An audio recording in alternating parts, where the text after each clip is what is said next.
ఆత్మ యొక్క ప్రయాణం అనే అంశంలో 5వ రోజు మరి అద్భుతంగా ఈరోజు మనకు జ్ఞానాన్ని అందించడానికి సీనియర్ గ్రాండ్ మాస్టర్ ధ్యాన జగత్ శ్రీనివాసరావు సారు ఆల్రెడీ మన క్లాస్కి వచ్చున్నారు.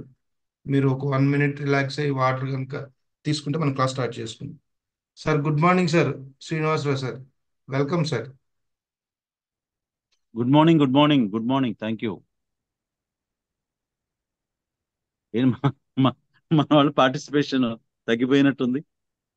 లేదు సార్, అంటే నన్ను గ్యాప్ వచ్చిందిగా, పెరుగుతారు ఇప్పుడు. Okay okay. లేకపోతే క్లాసు లేదు లేదు సార్, ఎక్సలెంట్ సెషన్ సార్. నచ్చలేదేమో. ఏం లేదు, అసలు అలా అనుకోవద్దు. జాయిన్ అవ్వటం వాళ్ళ విఘ్నత. మనం అలా అనుకోవాల్సిన అసలు పనే లేదు. ఒక రోజు ఓకే. గ్యాప్ వస్తే ఏమైందంటే మనకేమో ఈ సండే ఆయన పాపం బిజీగా ఉంటారు ఫౌండేషన్ లో రకరకాల పనులతో. ఉదయం 4 గంటలకు స్టార్ట్ అయితే నైట్ 11, 12 ఇది పడుకునేది వాళ్ళకి. రోజన్నా ఫ్యామిలీ లైఫ్ ఉంటది కదా. సో అవునవును. అందుకని మనం 1 డే గ్యాప్ ఇచ్చేసి ఆదివారం హాలిడే ఇచ్చాం. దట్టు మన కళ్ళు అంటే వేరు, ఇవన్నీ మెట్రో సిటీస్ కదా సార్, ఎంప్లాయీస్ కూడా బిజీగా ఉంటారు వీక్ డేస్ లో. అవునవునవును. అందుకని సండే మనం సెషన్ పెట్టాల. సండే ఎప్పుడైతే ఓ రోజు గ్యాప్ వస్తుందో కొద్దిగా మళ్ళీ తగ్గుతారు, మళ్ళీ ట్యూస్డేకి మళ్ళీ మామూలు అయిపోతారు. సహజం ఇది. Okay okay. Okay sir, start చేద్దాం sir. Thank you. My dear friends, my dear masters and my dear gods, అందరికీ నమస్తే నమస్తే నమస్తే. ఇప్పుడు మరి నిన్న బాల త్రిపుర సుందరి అని తెలుసుకున్నాం కదా. ఆత్మని మనం బాల త్రిపుర సుందరి అని పిలవచ్చు. సో ఇప్పుడు మీ అందరినీ కూడా నేను నా ప్రియమైన బాల త్రిపుర సుందరులు అని పిలుస్తాను. ఓకేనా? మీరంతా కూడా బాల త్రిపుర సుందరులు. బాల అంటే నిత్య యవ్వనంతో, సుందరులు అంటే సుందరంగా ఉండేది. మరి మీరు ఎప్పుడైతే ఆత్మ పదార్థం అని మిమ్మల్ని మీరు నేను ఆత్మస్వరూపం అని ఒక ఎరుకతో ఉంటారో అప్పుడు మీరంతా కూడా బాల త్రిపుర సుందరులు. అద్భుతంగా లేదా ఇది ప్రతిసారి చెప్పిన కాన్సెప్ట్? సో మై డియర్ బాల త్రిపుర సుందరులు, గుడ్ మార్నింగ్. మళ్ళీ ఈరోజు సెషన్కి వెల్కమ్. మళ్ళొకసారి బ్రహ్మర్షి పితామహ పత్రిజీ గారికి మనకి ఈ మార్గం చూపించినందుకు కోటి కోటి కృతజ్ఞతలు. అలాగే మరి మీరంతా కూడా ఈ అవకాశాన్ని పత్రిసారి మెసేజెస్ మీకు అందించడానికి మీరు ఒక అవకాశం నాకు ఇచ్చినందుకు మీకు మరి ఈ గ్రూప్ ఆర్గనైజర్స్ అందరికీ కూడా నా వేల వేల కృతజ్ఞతలు. Thank you, thank you. నిన్న మనం సత్యం శివం సుందరం చదువుకున్నామా? గుర్తుందా?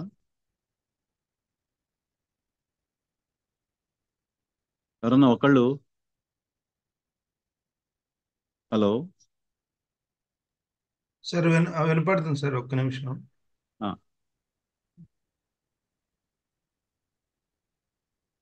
మాట్లాడండి సార్, రెస్పాండ్ అవుతారు. నిన్న ఎక్కడ దాకా వచ్చా మనం? సత్యం శివం సుందరం చదువుకున్నావా? మొన్న సారీ, నిన్నంటే మొన్న శుక్రవారం రోజు. సరే. సత్యం శివం సుందరం. ఆత్మలు నిజం లేదా సత్యాన్ని కాంక్షిస్తాయండి. ఆత్మలు శివం లేదా క్షేమాన్ని కాంక్షిస్తాయి. ఆత్మలు దేం కోరుకుంటాయి? సత్యాన్ని కోరుకుంటాయి, క్షేమాన్ని కోరుకుంటాయి. ఆత్మలు సుందరం లేదా సౌందర్యాన్ని కోరుకుంటాయి. సత్యాన్ని, క్షేమాన్ని, సౌందర్యాన్ని కోరుకుంటాయి. ఈ క్షేమం అనేది అంటే ఈ శివం అనేది సత్యంలోంచి పుడుతుంది.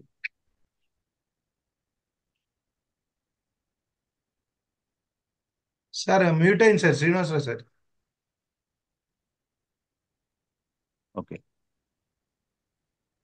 ఎక్కడైతే ఆత్మలు సత్యాన్ని, క్షేమాన్ని, సౌందర్యాన్ని కోరుకుంటాయంట. క్షేమం అనేది సత్యంలో నుంచే వస్తుంది. మరి ఎక్కడైతే అసత్యం ఉంటుంది అక్కడ అశివం ఉంటుంది. అంటే అక్కడ క్షేమం ఉండదు. ఎక్కడైతే అసత్యం ఉంటుందో అక్కడ క్షేమం ఉండదు, సంక్షేమం ఉండదు, ఆరోగ్యం ఉండదు, మంచితనం ఉండదు. ఏమంటే నేను ఎన్నో పూజలు చేస్తున్నాను, ఎన్నో పునస్కారాలు చేస్తున్నాను, ఎన్నో గుళ్ళు కట్టించాను, అసలు నేను చేయలేని దానాలు లేవు అని చెప్తారు. అయినా కూడా నాకు సమస్యలు ఎన్నో ఉన్నాయండి అంటారు. అలాగే ఇప్పుడు మన వాళ్ళు ధ్యానం చేస్తున్నాం సార్, నేను ఇన్ని సంవత్సరాల నుంచో ఇన్ని నెలల నుంచో ధ్యానం చేస్తున్నాను, అయినా నాకు ఈ సమస్యలు పోవటం లేదు అని అంటూ ఉంటారు. కారణం ఏంటి? ఎక్కడ అసత్యం ఉంటుందో అక్కడ అశివం ఉంటుంది, అక్కడ క్షేమం ఉండదు, సంక్షేమం ఉండదు, ఆరోగ్యం ఉండదు, మంచితనం ఉండదు. కాబట్టి మనకి ధ్యానం చేస్తున్నా కూడా ఇంకా సమస్యలు పోవటం లేదని అంటే మనం ఏమైనా అసత్యాలు ఆడుతున్నామా, అసత్యంలో జీవిస్తున్నామా? ఒకసారి చెక్ చేసుకోండి మై డియర్ ఫ్రెండ్స్. సత్యం నుంచి శివం పుడుతుంది, సత్యం నుంచి శివం పుడుతుంది. ఆత్మ అనేది గొప్ప సత్యం, ఆత్మ అనేది గొప్ప సత్యం. ఆత్మ ఎప్పుడైతే అంతర్ముఖం అవుతుందో అప్పుడు అది క్షేమాన్ని ఉత్పత్తి చేస్తుంది. మనం చెప్తాం కదా, ధ్యానం చేస్తే మీకు ఆరోగ్యం బాగుపడుతుంది, మీ అనారోగ్యాలు పోతాయి అని మనం గట్టిగా చెప్తాం. మొట్టమొదటి చెప్పే విషయం అదే కొత్త వాళ్ళకు. ధ్యానం గురించి చెప్పేటప్పుడు ధ్యానం చేయండి, మీ ఆరోగ్య సమస్యలన్నీ పోతాయని చెప్తున్నాం. ఎందుకు పోతున్నాయి ఈ ఆరోగ్య సమస్యలు అంటే, మనం ధ్యానం చేసినప్పుడు ఆత్మ అంతర్ముఖం అవుతుంది, ఆత్మ అంతర్ముఖం అవుతుంది. ఎప్పుడైతే ఆత్మ అంతర్ముఖం అవుతుందో అక్కడ అది క్షేమాన్ని ఉత్పత్తి చేస్తుంది. Very simple. ధ్యానం చేసినప్పుడు ఆత్మ అంతర్ముఖం అవుతుంది. అంతర్ముఖం అయినప్పుడు, ఎందుకంటే ఆత్మే గొప్ప సత్యం, ఈ సత్యం అంతర్ముఖమైనప్పుడు శివాన్ని ఉత్పత్తి చేస్తుంది, అంటే క్షేమాన్ని ఉత్పత్తి చేస్తుంది. అలా పుట్టిన శివం, అలా పుట్టిన శివం ఎంతో ఎంతో సుందరమైనది.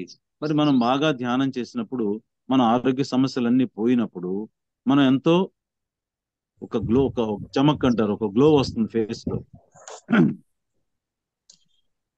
మనం గమనించవచ్చు. నిన్న మొన్నటి వరకు ఆ ముఖంలో ఎటువంటి కళ లేదు, కానీ ఇప్పుడు కళకళలాడిపోతూ ఉంటుంది. ఏంట్రా బాబు ఇలా ఉన్నావు అంటే నేను ధ్యానం చేస్తున్నానని చెప్తాడు. మరి అలా పుట్టిన శివ అంటే అలా ఉత్పత్తి అయిన క్షేమము ఎంతో సుందరంగా ఉంటుంది.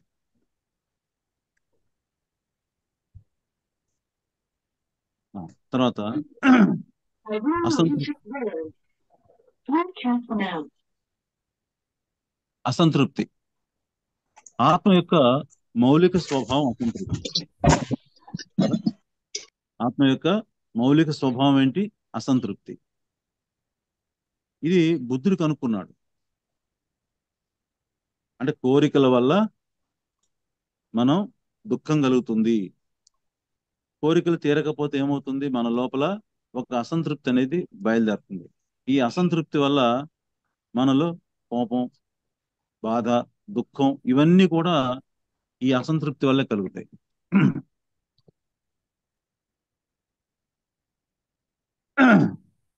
ఇది బుద్ధుడు కనుక్కున్నటువంటి ఆర్య సూత్రం. మరి బుద్ధుడి కన్నా ముందు, బుద్ధుడి తర్వాత ఎంతో మంది బుద్ధుళ్ళు దీన్ని కనుక్కున్నారు కదా. ప్రతిసారి చెప్తారు కదా, బుద్ధుడి కన్నా ముందు ఎంతో మంది బుద్ధుళ్ళు ఉన్నారు, బుద్ధుడి తర్వాత కూడా ఎంతో మంది బుద్ధుళ్ళు ఉన్నారు. కాబట్టి ఆత్మ అన్ని రకాల సంతృప్తుల కోసం వెతుకుతుంది. ఎందుకని? తన యొక్క స్వభావం అసంతృప్తి కాబట్టి. ఆత్మ యొక్క మౌలిక స్వభావం, fundamental nature of soul is dissatisfaction.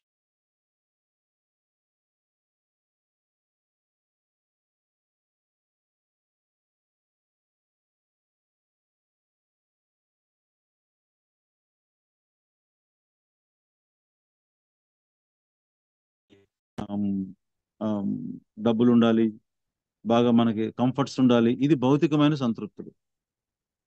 భావోద్వేగపూరితమైన సంతృప్తులు, భావోద్వేగపూరితమైన అంటే ఎమోషనల్ సంతృప్తులు, అంటే ఆ, ప్రేమ కావాలి, స్నేహం కావాలి, మరి అవన్నీ కూడా ఫుల్ఫిల్ అయితే తప్ప, అవన్నీ కూడా పూర్తి అయితే తప్ప ఆత్మ సంతృప్తి చెందదు.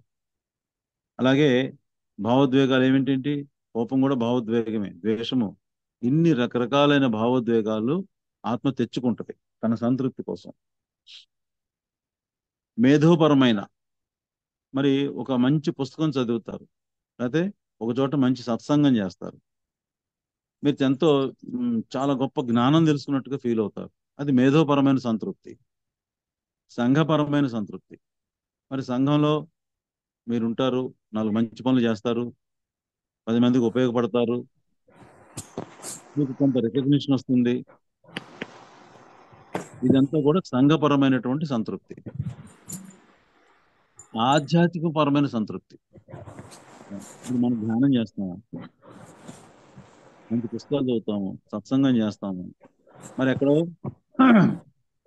శాకాహార ర్యాలీలు చేస్తాము. ఇవన్నీ కూడా చేయటం వల్ల ఆధ్యాత్మికపరమైన సంతృప్తి దొరుకుతుంది. తర్వాత మనం ఎంతో మందికి ధ్యానం నేర్పిస్తాం. మన రొటీన్ గా మనకి ఎవరెవరు మనతో కాంటాక్ట్ అవుతారో వాళ్ళ సమస్యలు చెప్తారో మనం ఏమంటాం, బాబు ధ్యానం చేయండి, మీకు మీ సమస్యలన్నీ తగ్గిపోతాయని చెప్తాం. కాబట్టి వాళ్ళు ఏం చేస్తారు, మనం ధ్యానం నేర్పిస్తూ ఉంటాం. 10 మందికి ధ్యానం నేర్పించాం అనుకోండి, అది ఒక అద్భుతమైన సంతృప్తి మనకు కలుగుతుంది.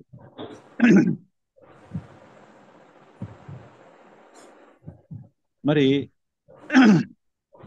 ఇవన్నీ కాకుండా ఇంకొక సంతృప్తి ఉంటుంది, అదేంటంటే అహంకారాన్ని పెంచే సంతృప్తి, అహంకారాన్ని పెంచే తృప్తులను కోరుకుంటుందండి. ఇది కొంచెం మనం వచ్చింది ఈ ధ్యానంలోకి మన యొక్క అహంకారాన్ని వదులుకోవడానికి కోసం వచ్చాం, అవునా కదా? మన ఇగోని మొత్తం డ్రాప్ చేయడం కోసమే మనం ఈ అంటే వచ్చిన పర్పస్ ఏదైనా కానీ ఇందులోకి వచ్చిన తర్వాత మన అహంకారం చాలా వరకు తగ్గిపోద్ది. మనం తెలుసుకుంటాం, నేను ఇలా ఉన్నాను అలా ఉన్నానని.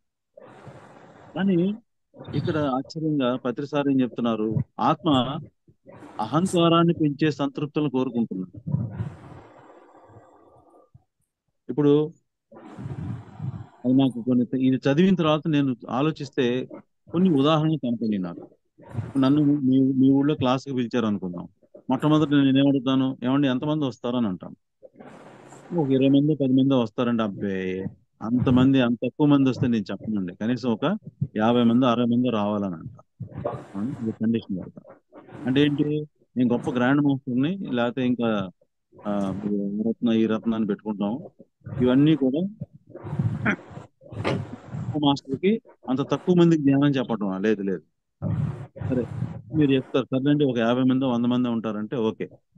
ఏమంటే నేను అక్కడికి వస్తాను, నాకు కారు పంపిస్తారా స్టేషన్కి, తర్వాత నేను అక్కడ ఉండటానికి ఒక ఏసీ రూమ్ ఏర్పాటు చేస్తారా, తర్వాత మరి ధ్యానం జరిగేటప్పుడు ఎవరు మాట్లాడకూడదండి, తర్వాత ఇలాగా, అంటే నేను గొప్ప మాస్టర్ని అని ఒక ఒక లోపల ఫీలింగ్ అనమాట. మరి అంతా అయిపోయిన తర్వాత నాకు మరి బాగా సన్మానం చేస్తారా, ఇవన్నీ నేను ఎక్స్పెక్ట్ చేస్తాను లోపల. అంటే నా యొక్క స్పిరిచువల్ ఆధ్యాత్మిక అహంకారాన్ని నేను తృప్తిపరుచుకుంటున్నాను. అంటే అహంకారాన్ని తృప్తిపరిచేటువంటి సంతృప్తులను కూడా ఆత్మ కోరుకుంటుందని. ఈ చాలా మందిలో నేను బ్రహ్మాండంగా ఈ ర్యాలీ చేస్తాను, నేను లేకపోతే అక్కడ ఏం జరగదు అని మన సొసైటీలో కూడా కొంతమంది ఉన్నారు. నేను మొట్టమొదటి ఆశ్చర్యపోయేవాడిని, ఏంట్రా వీళ్ళు వచ్చింది వాళ్ళ ఆధ్యాత్మిక అహంకారాన్ని తగ్గించుకోవడానికి వచ్చి, ఇక్కడ మళ్ళీ కొత్త అహంకారాలు మొదలైన ఏంటా అని ఆశ్చర్యపడేవాడిని. నాకు ఎక్కడ సమాధానం దొరకల. కానీ ఎప్పుడైతే ఈ పత్రిసారి మెసేజెస్ నేను చూశానో చదివానో అప్పుడు నాకు దొరికిందనమాట. అది వాళ్ళ భౌతికంగా మనం ఏమనుకుంటాం, వీళ్ళు అహంకారులు అనుకుంటాం, కానీ వాళ్ళ ఆత్మకు ఈ ఆధ్యాత్మిక అహంకారాన్ని పెంచేటువంటి సంతృప్తులను వాళ్ళ ఆత్మ కోరుకుంది కాబట్టి వాళ్ళ రకంగా అలా ప్రవర్తించి దాని నుంచి అనుభవం నేర్చుకొని ఆ తర్వాత ఇంకొక జన్మ తీసుకొని దాన్ని మరి తగ్గించుకోవటం చేస్తారన్నమాట. అందుకే ఆత్మ ఎందుకు చాలా దాని మౌలిక స్వభావం అసంతృప్తి కాబట్టి ప్రతి చిన్న ఆనందాన్ని లెక్కలోకి తీసుకుంటుంది. ప్రతి చిన్న ఆనందాన్ని లెక్కలోకి తీసుకుంటుంది, ప్రతి చిన్న అనూహ్య సంఘటనను తన లెక్కలోకి తీసుకుంటుంది. అలాగే ప్రతి చిన్న సంచలనాన్ని లెక్కలోకి తీసుకుంటుంది.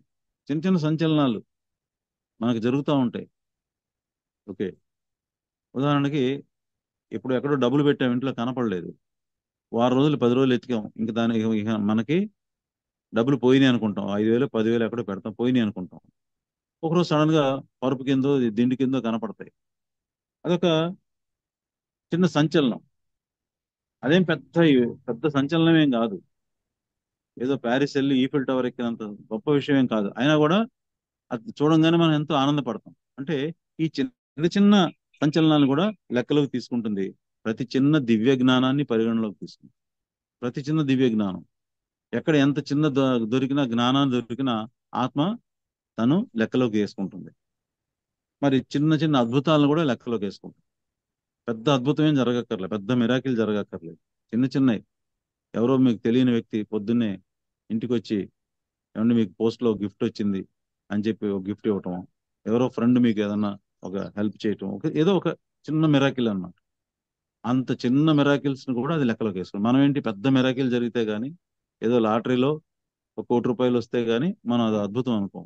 అదే లాటరీలో ₹1000, 5,000 వచ్చినాయి అనుకోండి, ఆ పెద్ద పట్టించుకోం. ఓ ఆత్మ, నీవెంత గొప్పదానివో. అసంతృప్తి 2, ఇలా నాలుగు నాలుగు ఉన్నాయి. అసంతృప్తి గురించి 4 చాప్టర్స్ ఉన్నాయి, 4 పేజెస్ ఉన్నాయి. ఇది 2వ పేజీ. ఆత్మ యొక్క మౌలిక స్వభావం అసంతృప్తి లేదా సంతృప్తి లేకపోవడం. మిమ్మల్ని నిద్రలో లేపి అడిగినా కూడా ఆత్మ యొక్క మౌలిక స్వభావం ఏంటి అంటే అసంతృప్తి అని చెప్పగలగాలి. అందుకనే మనం ఇన్నిసార్లు ఈ భూమి మీదకి రావటం, తృప్తి లేకపోవటం. ఇప్పుడు మనకి ఇప్పుడు లేటెస్ట్ ఎగ్జాంపుల్ చెప్పాలంటే 6 నెలలకు 5 నెలలకు మొబైల్ మారుస్తూ ఉంటాం. అన్నీ ఉంటాయి అందులో, కానీ ఎందుకో అది బోరు కొట్టేస్తుంది మనకి. అలాగే కొంతమంది సంవత్సరం సంవత్సరం కార్లు మార్చేస్తూ ఉంటారు, వాళ్ళతో సంతృప్తి ఉండదు. కొంతమంది మరి బట్టలు మార్చేస్తూ ఉంటారు, చెప్పులు మార్చేస్తూ ఉంటారు, వాళ్ళ డైలీ రొటీన్ కొద్ది కొద్దిగా మార్చుకుంటూ ఉంటారు. ఎందుకంటే అసంతృప్తి, అది సంతృప్తి ఉండదు వాళ్ళు చేసే పనుల్లో. కొంతమంది ప్రతి సంవత్సరం 6 నెలలకు ఉద్యోగాలు మారుతూ ఉంటారు. ఎందుకు, వాళ్ళు చేసే పనుల్లో వాళ్ళకి సంతృప్తి ఉండదు. ఎందువల్ల సంతృప్తి ఉండదు? ఆత్మ కోరుకుంటుంది కాబట్టి. ఎందుకు, ఆత్మ యొక్క మౌలిక స్వభావం ఏంటి?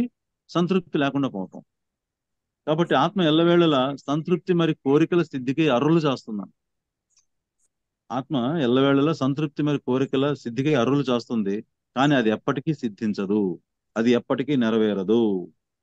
ఆ స్థితిని ఎప్పటికీ చేరుకోలేదు. అంటే ఆ సంతృప్తి అనే స్థితికి ఎప్పటికీ, అబ్బా నాకు అన్నీ ఉన్నాయి, ఇంకా ఇంకా చాలు, ఇంకా నాకు జీవితంలో ఇంకేం అవసరం లేదు అనేటువంటి స్థితి ఎప్పటికీ రాదంట. చూడండి, మనకు కూడా మనం ఎన్ని ఉన్నా కూడా ఇక నాకు చాలు, నేను చాలా సంతృప్తిగా ఉన్నానని మనం అనుకోం. ₹1,00,00,000 ఉంటే చాలు, మనకు అన్ని అన్ని అనుకూలంగా సిద్ధంగా ఉంటాయి అనుకుంటాం. ₹1,00,00,000 వచ్చిన తర్వాత ఏమనుకుంటాడు? ఆ ₹1,00,00,000 ఇంకొక 1,00,00,000 సంపాదించాలనుకుంటాడు. అలాగే 100 కోట్లు ఉన్నాడు, ఒక 500 కోట్లు సంపాదించాలనుకుంటాడు. అదే, అంటే ఏంటంటే సంతృప్తి లేకపోవడం. సంతృప్తి పడ్డారనుకోండి, ఇంకా ఎక్కడ ప్రోగ్రెస్ ఉండదు, ఎక్కడ ఎక్కడ ప్రోగ్రెస్ అక్కడే ఆగిపోద్ది. అందుకని ఆత్మ ఏంటంటే తన అభివృద్ధి కోసం, తన ఉన్నతి కోసం ఎప్పుడు అసంతృప్తితోనే ఉంటుంది. అందువల్ల ఆత్మ రకరకాల జన్మలు తీసుకొని మరి ఆ అనుభవాలు నేర్చుకొని సంతృప్తి, ఆ జన్మ కొంత సంతృప్తి చెందుతుంది, మళ్ళీ వేరు వేరు జన్మలు తీసుకుంటూ ఉంటుంది. అయితే ఏమని, ఇది ఈ సంతృప్తి ఎప్పటికీ నెరవేరదు, ఆత్మ ఎప్పటికి కూడా ఆ స్థితికి చేరుకోలేదు అనేటువంటి ఈ నిజాన్ని మనం లోతుగా ఆలోచించి ధ్యానం ద్వారా, ధ్యానం చేసుకుంటూ లోతుగా ఆలోచించి సమగ్రంగా సంపూర్ణంగా మనం గ్రహించగలిగితే మన లోపల ఒక రకమైన తృప్తి జనిస్తుంది. అవును, నిజమే కదా, ఆత్మకి సంతృప్తి అనేది లేదు, కాబట్టి ఓకే, ఇట్స్ ఆల్ రైట్, ఇప్పుడున్న దాంతో మనం సంతృప్తి చెందాలి అనేటువంటి ఒక విరుద్ధమైన సంతృప్తి కలగడం మొదలు పెడుతుంది. అంటే లోపల అసంతృప్తి ఉంది, కానీ ఇంతే కదా అని మనం సమాధాన పడితే మన లోపల ఒక రకమైనటువంటి తృప్తి మొదలవుతుంది. దీన్నే నిర్వాణ స్థితి లేదా దుఃఖరాహిత్య స్థితి అంటాం. మనం తెలుసుకుంటాం కదా, ఆత్మకి మనకు ఉన్నటువంటి ఈ కోరికలు ఇదంతా కూడా ఆత్మ తను అసంతృప్తి చెందటం వల్ల వచ్చిందని చెప్పేసి ఎప్పుడైతే మనం తెలుసుకుంటామో అప్పుడు మన లోపల దుఃఖం అనేది ఉండదు కదా. ఏదన్నా ఒకటి అసంతృప్తి మనకు కలిగింది, ఓ నిజం, ఇది నా అసంతృప్తి కాదు, ఆత్మ యొక్క అసంతృప్తి ఇది, ఓకే, నాకు అప్పుడు అర్థమైంది, కాబట్టి దాని గురించి నేను, అది నాకు లేదనే విషయం నేను దుఃఖించాల్సిన పని లేదు. ఎలా ఉంటదంటే, ఓషో ఓషో తెలుసు కదా, ఓషో రజనీష్ ఒక అద్భుతమైనటువంటి 20వ శతాబ్దానికి చెందినటువంటి ఒక అద్భుతమైనటువంటి మాస్టర్ ఆయన. పూనాలో ఆయన ఆశ్రమం ఉంది. గొప్ప యోగీశ్వరుడు. ప్రపంచాన్ని తన బోధనలతో ఉర్రూతలూపాడు. ఈ మతమౌఢ్యాలు, ఛాందసాలు వీటన్నిటిని కూడా సమూలంగా తీసేసి ప్రజల్ని ధ్యాన మార్గం వైపు తీసుకొచ్చినటువంటి మహానుభావుడు ఆయన. ఒకసారి ఆయన ఒక ఫ్రెండ్ ఉన్నాడు, ఆయన కలకత్తాలో ఉంటాడు. ఈయనకి అంత ఫండింగ్ ఆయన చేస్తారు. ఆయన ఇక్కడ ఎక్కడికి వెళ్ళినా ఏం చేసినా ఆయనకి కారు కొని పెట్టడం ఇవన్నీ చాలా ఆయనకి అన్ని రకాలుగా ఫైనాన్షియల్ గా అన్ని చూసుకునేవాడు ఓషో గారు. ఆయన గొప్ప నవాబు ఆ, కలకత్తాలో. సరే, ఆయన ఇంటికి వెళ్తాడు. వెళ్ళినప్పుడల్లా కూడా ప్రతిసారి ఆ 3 రోజులు ఏం చేస్తారంటే, ఆయన లండన్ నుంచి తెప్పించిన గడియారాలు, లేకపోతే ఆ, అమెరికా నుంచి తెప్పించిన షూస్, లేకపోతే జపాన్ నుంచి వచ్చినటువంటి వస్తువులు, ఆ సంవత్సరంలో వచ్చిన కొత్త వస్తువులన్నీ కూడా ఆయన ప్రతి రూములు ఒక 20 రూమ్లో 30 రూమ్లో ఉంటాయి. అంత పెద్ద ప్యాలెస్ అన్నమాట ఆయన. అవన్నీ చూపించి ఎక్స్ప్లెయిన్ చేసి ఆ, ఆయన చాలా సంతృప్తి చెందుతూ ఉంటాడు. ఒక సంవత్సరం ఈయన వెళ్ళేటప్పటికి ఆయన చాలా ముఖం చిన్నబుచ్చుకొని ఉంటాడు. ఏ ఏమి చూపించడు, ఆ సంవత్సరం కొన్న ఏమి చూపించడు, డల్ గా ఉంటాడు. ఎందుకు డల్ గా ఉన్నావు అని చెప్పేసి అడుగుతాడు ఈయన. ఇలా రండి అని చెప్పేసి వరండాలోకి తీసుకెళ్లి అటు చూడండి అంటాడు. అక్కడ ఏముందంటే, ఈయన కన్నా పెద్ద మేడ కట్టి ఉంటాడు పక్కన వాడు. ఆ మేడ ముందు నా మేడ వెలవెలా పోతుంది, నా వైభోగం అంతా అంతరించిపోయింది, ఇంక నేనేం చెప్పగలను అంటాడు. అంటే చూడండి, అతనికి అంత పెద్ద మేడ, అంత కోటీశ్వరుడైనా కూడా పక్కన వాడు పెద్ద మేడ కట్టేటప్పటికి ఈయనలో ఉన్నటువంటి సంతృప్తి అంతా పోయింది. సంతృప్తి అనేది, కాబట్టి సంతృప్తి అనేది అసాధ్యమైన పని. సంతృప్తి అనేది అసాధ్యమైన పని. కాబట్టి దాని గురించి దుఃఖించాల్సిన అవసరం లేదు. మనం సంతృప్తి చెందకపోతే దుఃఖించాల్సిన అవసరం లేదంట. మనం ఆత్మ యొక్క స్వభావాన్ని ఎంత ఎక్కువగా అర్థం చేసుకుంటామో, ఆత్మ యొక్క స్వభావాన్ని ఎంత ఎక్కువగా అర్థం చేసుకుంటామో, అంతగా మనం మన స్వయంకృత దుఃఖంలోంచి బయటపడతాం. ఏంటి స్వయంకృత దుఃఖం చెప్పండి? స్వయంకృత దుఃఖం అంటే, మనల్ని మనం, ఇక్కడ దుఃఖం ఉండదు, అసలు దుఃఖం లేదు అక్కడ, కానీ మనం దుఃఖం ఉన్నట్లుగా భావిస్తాం. ఉదాహరణకి, ఒక 10 సంవత్సరాల నాడు మీ ఫ్రెండ్ మిమ్మల్ని అవమానించాడు. ఏదో మీ ఇద్దరికి మాట, మంచి స్నేహితుడు, ప్రాణ స్నేహితుడే, కానీ ఇందులోనే విభేదించాడు. ఏదో మీకు సలహా ఇచ్చాడు, మీరు పాటించలేదు. అతను ఏదో ఒత్తిడి చేశాడు, మీరు నువ్వేంట్రో నాకు చెప్పేది అన్నారు. అతను 10 మంది ముందు పట్టుకొని, వీడు ఇలాంటోడు అలాంటోడు, వీడికి అంత సహాయం చేశాను, ఇంత సహాయం చేశాను, వీడు సమస్యలో ఉన్నప్పుడల్లా పైకి తీసుకొచ్చాను, అయినా వీడికి కృతజ్ఞత లేదని చెప్పి అందరి ముందు మిమ్మల్ని అవమానించాడు. మీరు అవమానం తట్టుకోలేకపోయారు, చాలా రోజులు నిద్రపోలేకపోయారు. ఇవాళ 10 సంవత్సరాలు అయింది. ఈ రోజు కూడా మీ ఫ్రెండ్ ఏం చేస్తున్నాడు అయ్యా అని అంటే, వెంటనే అదంతా గుర్తు తెచ్చుకొని, వాడు అంతకుముందు చేసిన మంచి పనులు చెప్పడు. వాడికి ఏం చెప్తాడు? వాడు ఏదైతే అవమానం చేశాడో దాన్ని పోసగుచ్చినట్టు చెప్పి మరీ ఆ రోజంతా బాధపడతాడు. ఇది ఎప్పుడో జరిగిపోయింది, 10 సంవత్సరాల నాడు జరిగిపోయింది. కానీ ఈ రోజు ఏం చేస్తున్నాము? దాన్ని తోడుకొని, ఆ గాయాన్ని మానకుండా పుండు చేసుకొని మనం బాధపడుతున్నాం. అంటే ఇది మన స్వయంకృత దుఃఖం. అది ఎప్పుడో కలిగించాడు, 10 సంవత్సరాల నాడు కలిగించాడు, మరుసటి రోజుకే అది పోయింది. అది అవమానం ఆ రోజు ఉంది, మరుసటి రోజుకే పోయింది లేదు. కానీ 10 సంవత్సరాలు కాదు, 20 సంవత్సరాలు కాదు, చచ్చిపోయే లోపల కూడా ఆ ఫ్రెండ్ గురించి మనం తలుచుకుంటే దుఃఖమే దుఃఖం. అంటే ఏంటి? ఈ దుఃఖాన్ని ఎవరు క్రియేట్ చేసుకుంటున్నారు? కావాలని మనమే ఈ దుఃఖాన్ని మనం సృష్టించుకుంటున్నాం. అదే మన స్వయంకృత దుఃఖం. మరి ఆత్మ యొక్క స్వభావాన్ని మనం తెలుసుకుంటే ఇలాంటి స్వయంకృత దుఃఖాల్లోంచి మనం బయటపడతాం. బుద్ధత్వం అంటే ఇదే. బుద్ధత్వం అంటే ఇదే. అసంతృప్తి 3. అసంతృప్తి అనేది ఆత్మ యొక్క మౌలిక స్వభావం. చెప్పాం కదా, మిమ్మల్ని నిద్రలో లేపి అడిగినా కూడా ఆత్మ యొక్క స్వభావం ఏంటయ్యా బాబు అంటే టక్కన అసంతృప్తి అని చెప్పాలి. అది ఎప్పుడు ఎరుకుతూ ఉండాలి మీరు. ఆత్మ విజ్ఞాన శాస్త్రం బోధించే అంశం ఇదేనంట. ఏం బోధిస్తుంది ఆత్మ విజ్ఞాన శాస్త్రం? బాబు, ఆత్మ యొక్క మౌలిక స్వభావం అసంతృప్తి నాయన అని చెప్తుంది. ఆరోగ్యంగా జీవించటానికి, ఆనందంగా జీవించటానికి, అర్థవంతంగా జీవించటానికి అంటారు. అరే, నువ్వు బతుకుతున్నావురా, నీ జీవితానికి ఏమైనా అర్థం పర్థం ఉందా అని అంటాం. అంటే ఏంటి? జీవిస్తున్నాం అంతే. అంటే ఒక లక్ష్యం గాని, ఒక పర్పస్ గాని, ఒక గోల్ ఏమీ పెట్టుకోకుండా అలా ఏదో జీవించేస్తున్నాం అంతే. అర్థవంతంగా జీవించడానికి, మధురంగా జీవించటానికి, ఉన్నదాంతో తృప్తి చెంది,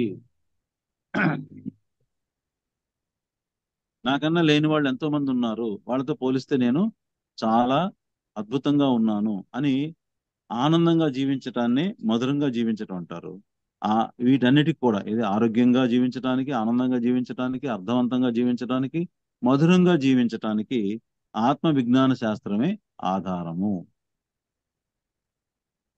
మీ దగ్గర కోట్ల రూపాయలున్నా, మీ దగ్గర పెద్ద పెద్ద డిగ్రీలున్నా, మీరు ఏ ఐఏఎస్ కలెక్టర్లు అయినా, లేదా ఏ మంత్రులు, లేకపోతే ఏ ప్రధానమంత్రులు అయినా సరే, దానివల్ల మీరు ఆరోగ్యంగా, ఆనందంగా, అర్థవంతంగా, మధురంగా జీవించలేరు. దేనివల్ల జీవిస్తారు? ఆత్మ విజ్ఞాన శాస్త్రం నేర్చుకుంటే మీరు ఆరోగ్యంగా, ఆనందంగా, అర్థవంతంగా, మధురంగా జీవించడానికి అది సహాయం చేస్తుంది. ఏం చెప్తుంది ఆత్మ విజ్ఞాన శాస్త్రం? ఒకటే చెప్తుంది, బాబు, ఆత్మ యొక్క మౌలిక స్వభావం అసంతృప్తి. ఇది మీరు బాగా తెలుసుకుంటే మీ మీరు ఆరోగ్యంగా, ఆనందంగా, అర్థవంతంగా, మధురంగా జీవించడానికి అవకాశం ఉంది. అసంతృప్తి గురించి చెప్తున్నారు చూడండి.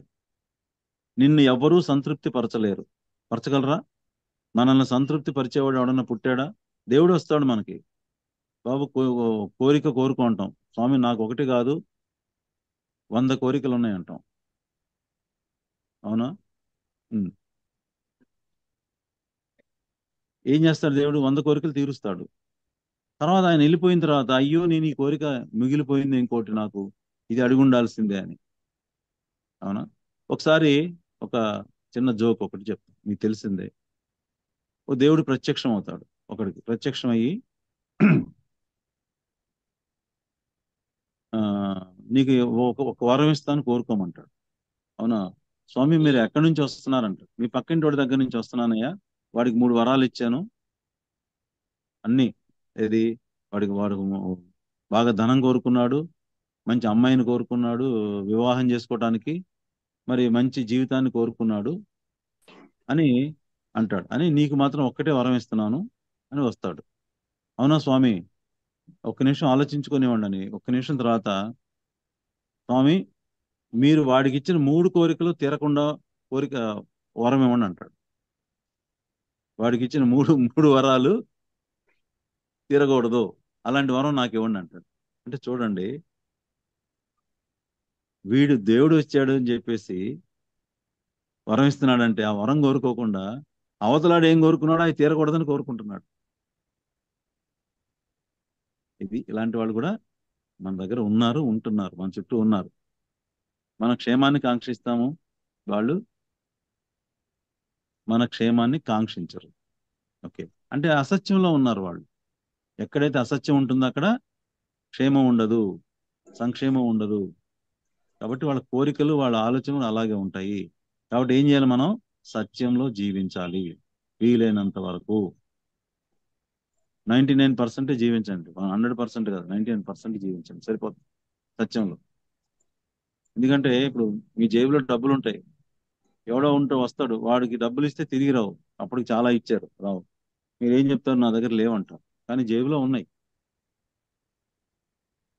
అలాంటి చిన్న చిన్నవి ఏమైనా ఉంటే పర్వాలేదు, కానీ అసత్యంలో పూర్తిగా జీవించడం అనేది కరెక్ట్ కాదు.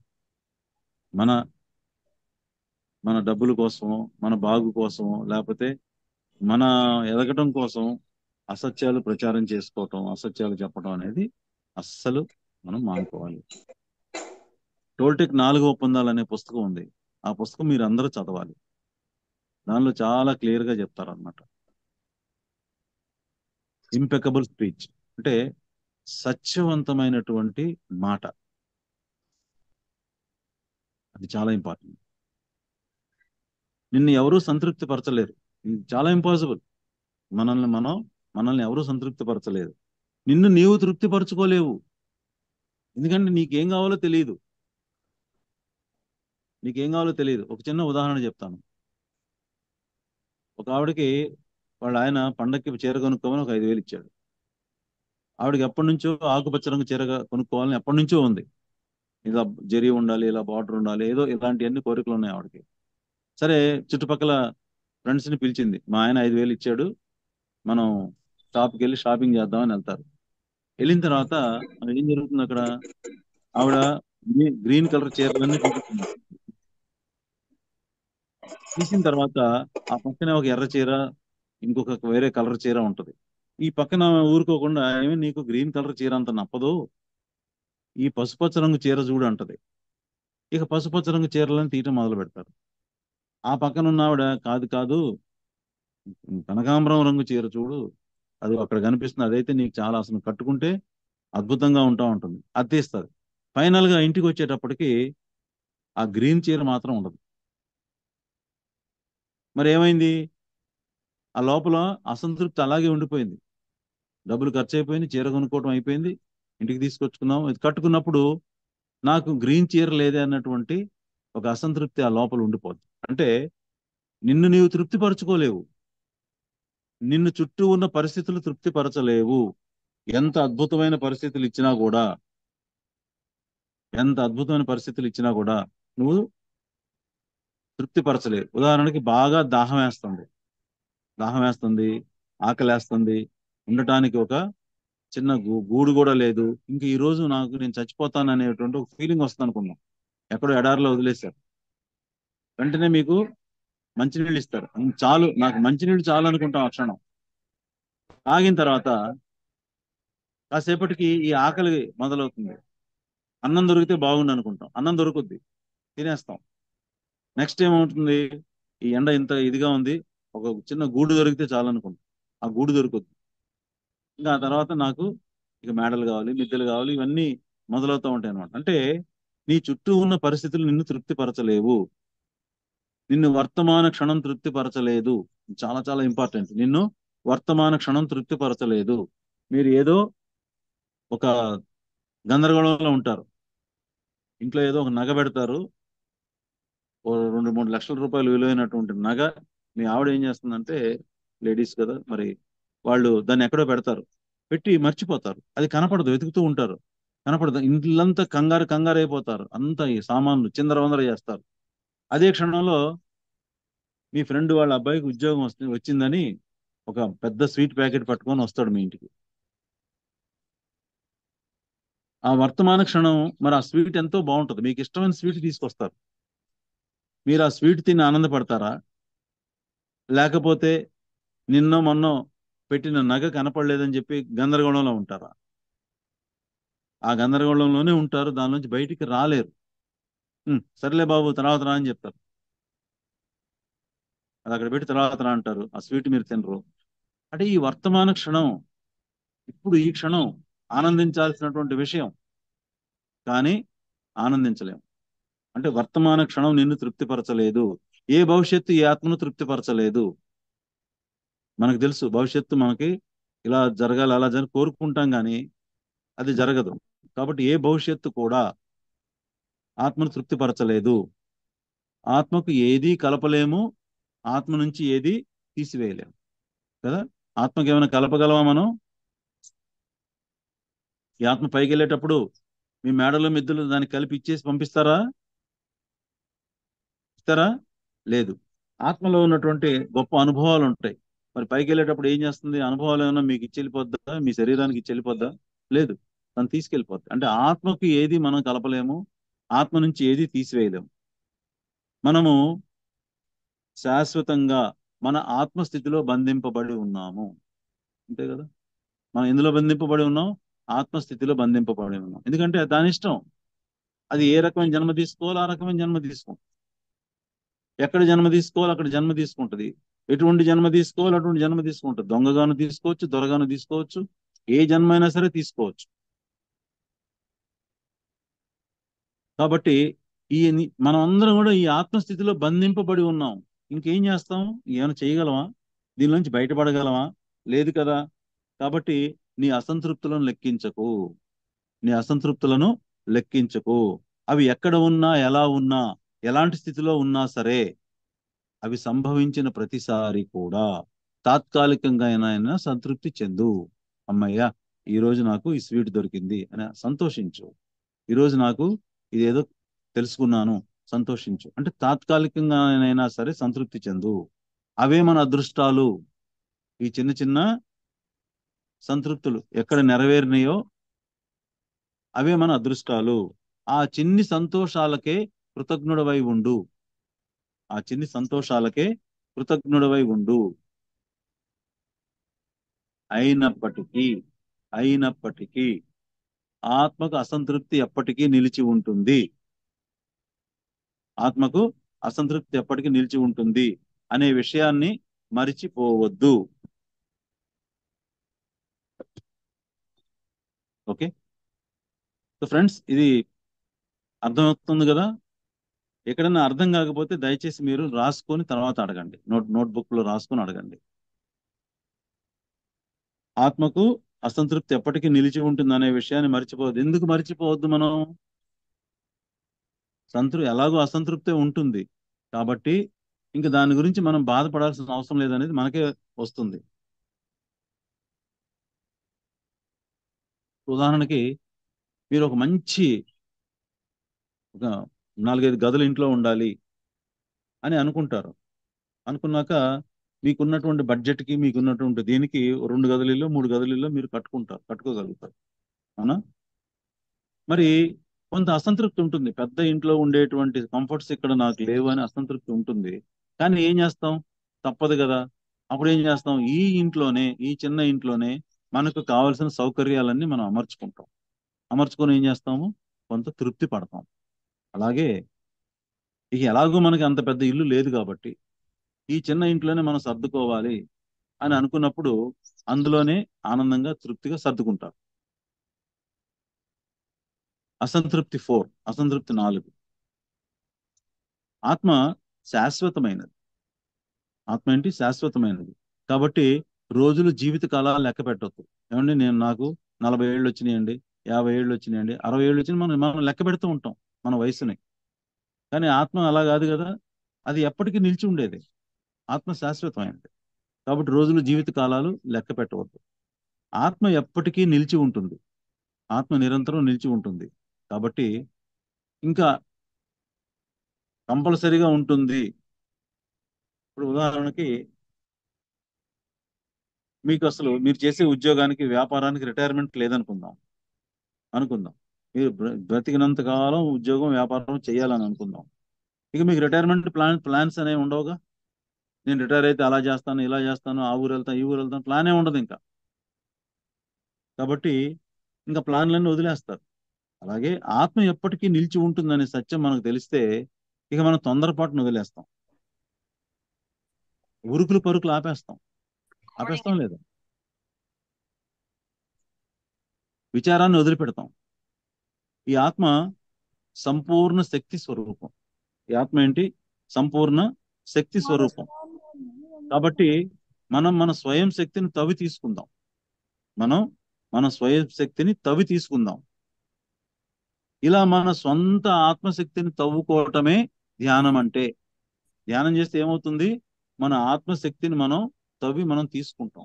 అందుకనే బాగా ధ్యానం చేస్తే ఈ ఆత్మశక్తి పెరిగి మన లోపల, మన శరీరానికి చేరుకొని మన శరీరంలో ఉండేటువంటి అనేక రకాల జబ్బులు, అనారోగ్యాలు తగ్గిపోతాయి అన్నమాట. మనం ఎప్పుడైతే ధ్యాన సాధన చేస్తామో మన యొక్క శక్తిని పెంచుకుంటామో, మన యొక్క ఎరుకను పెంచుకుంటాం.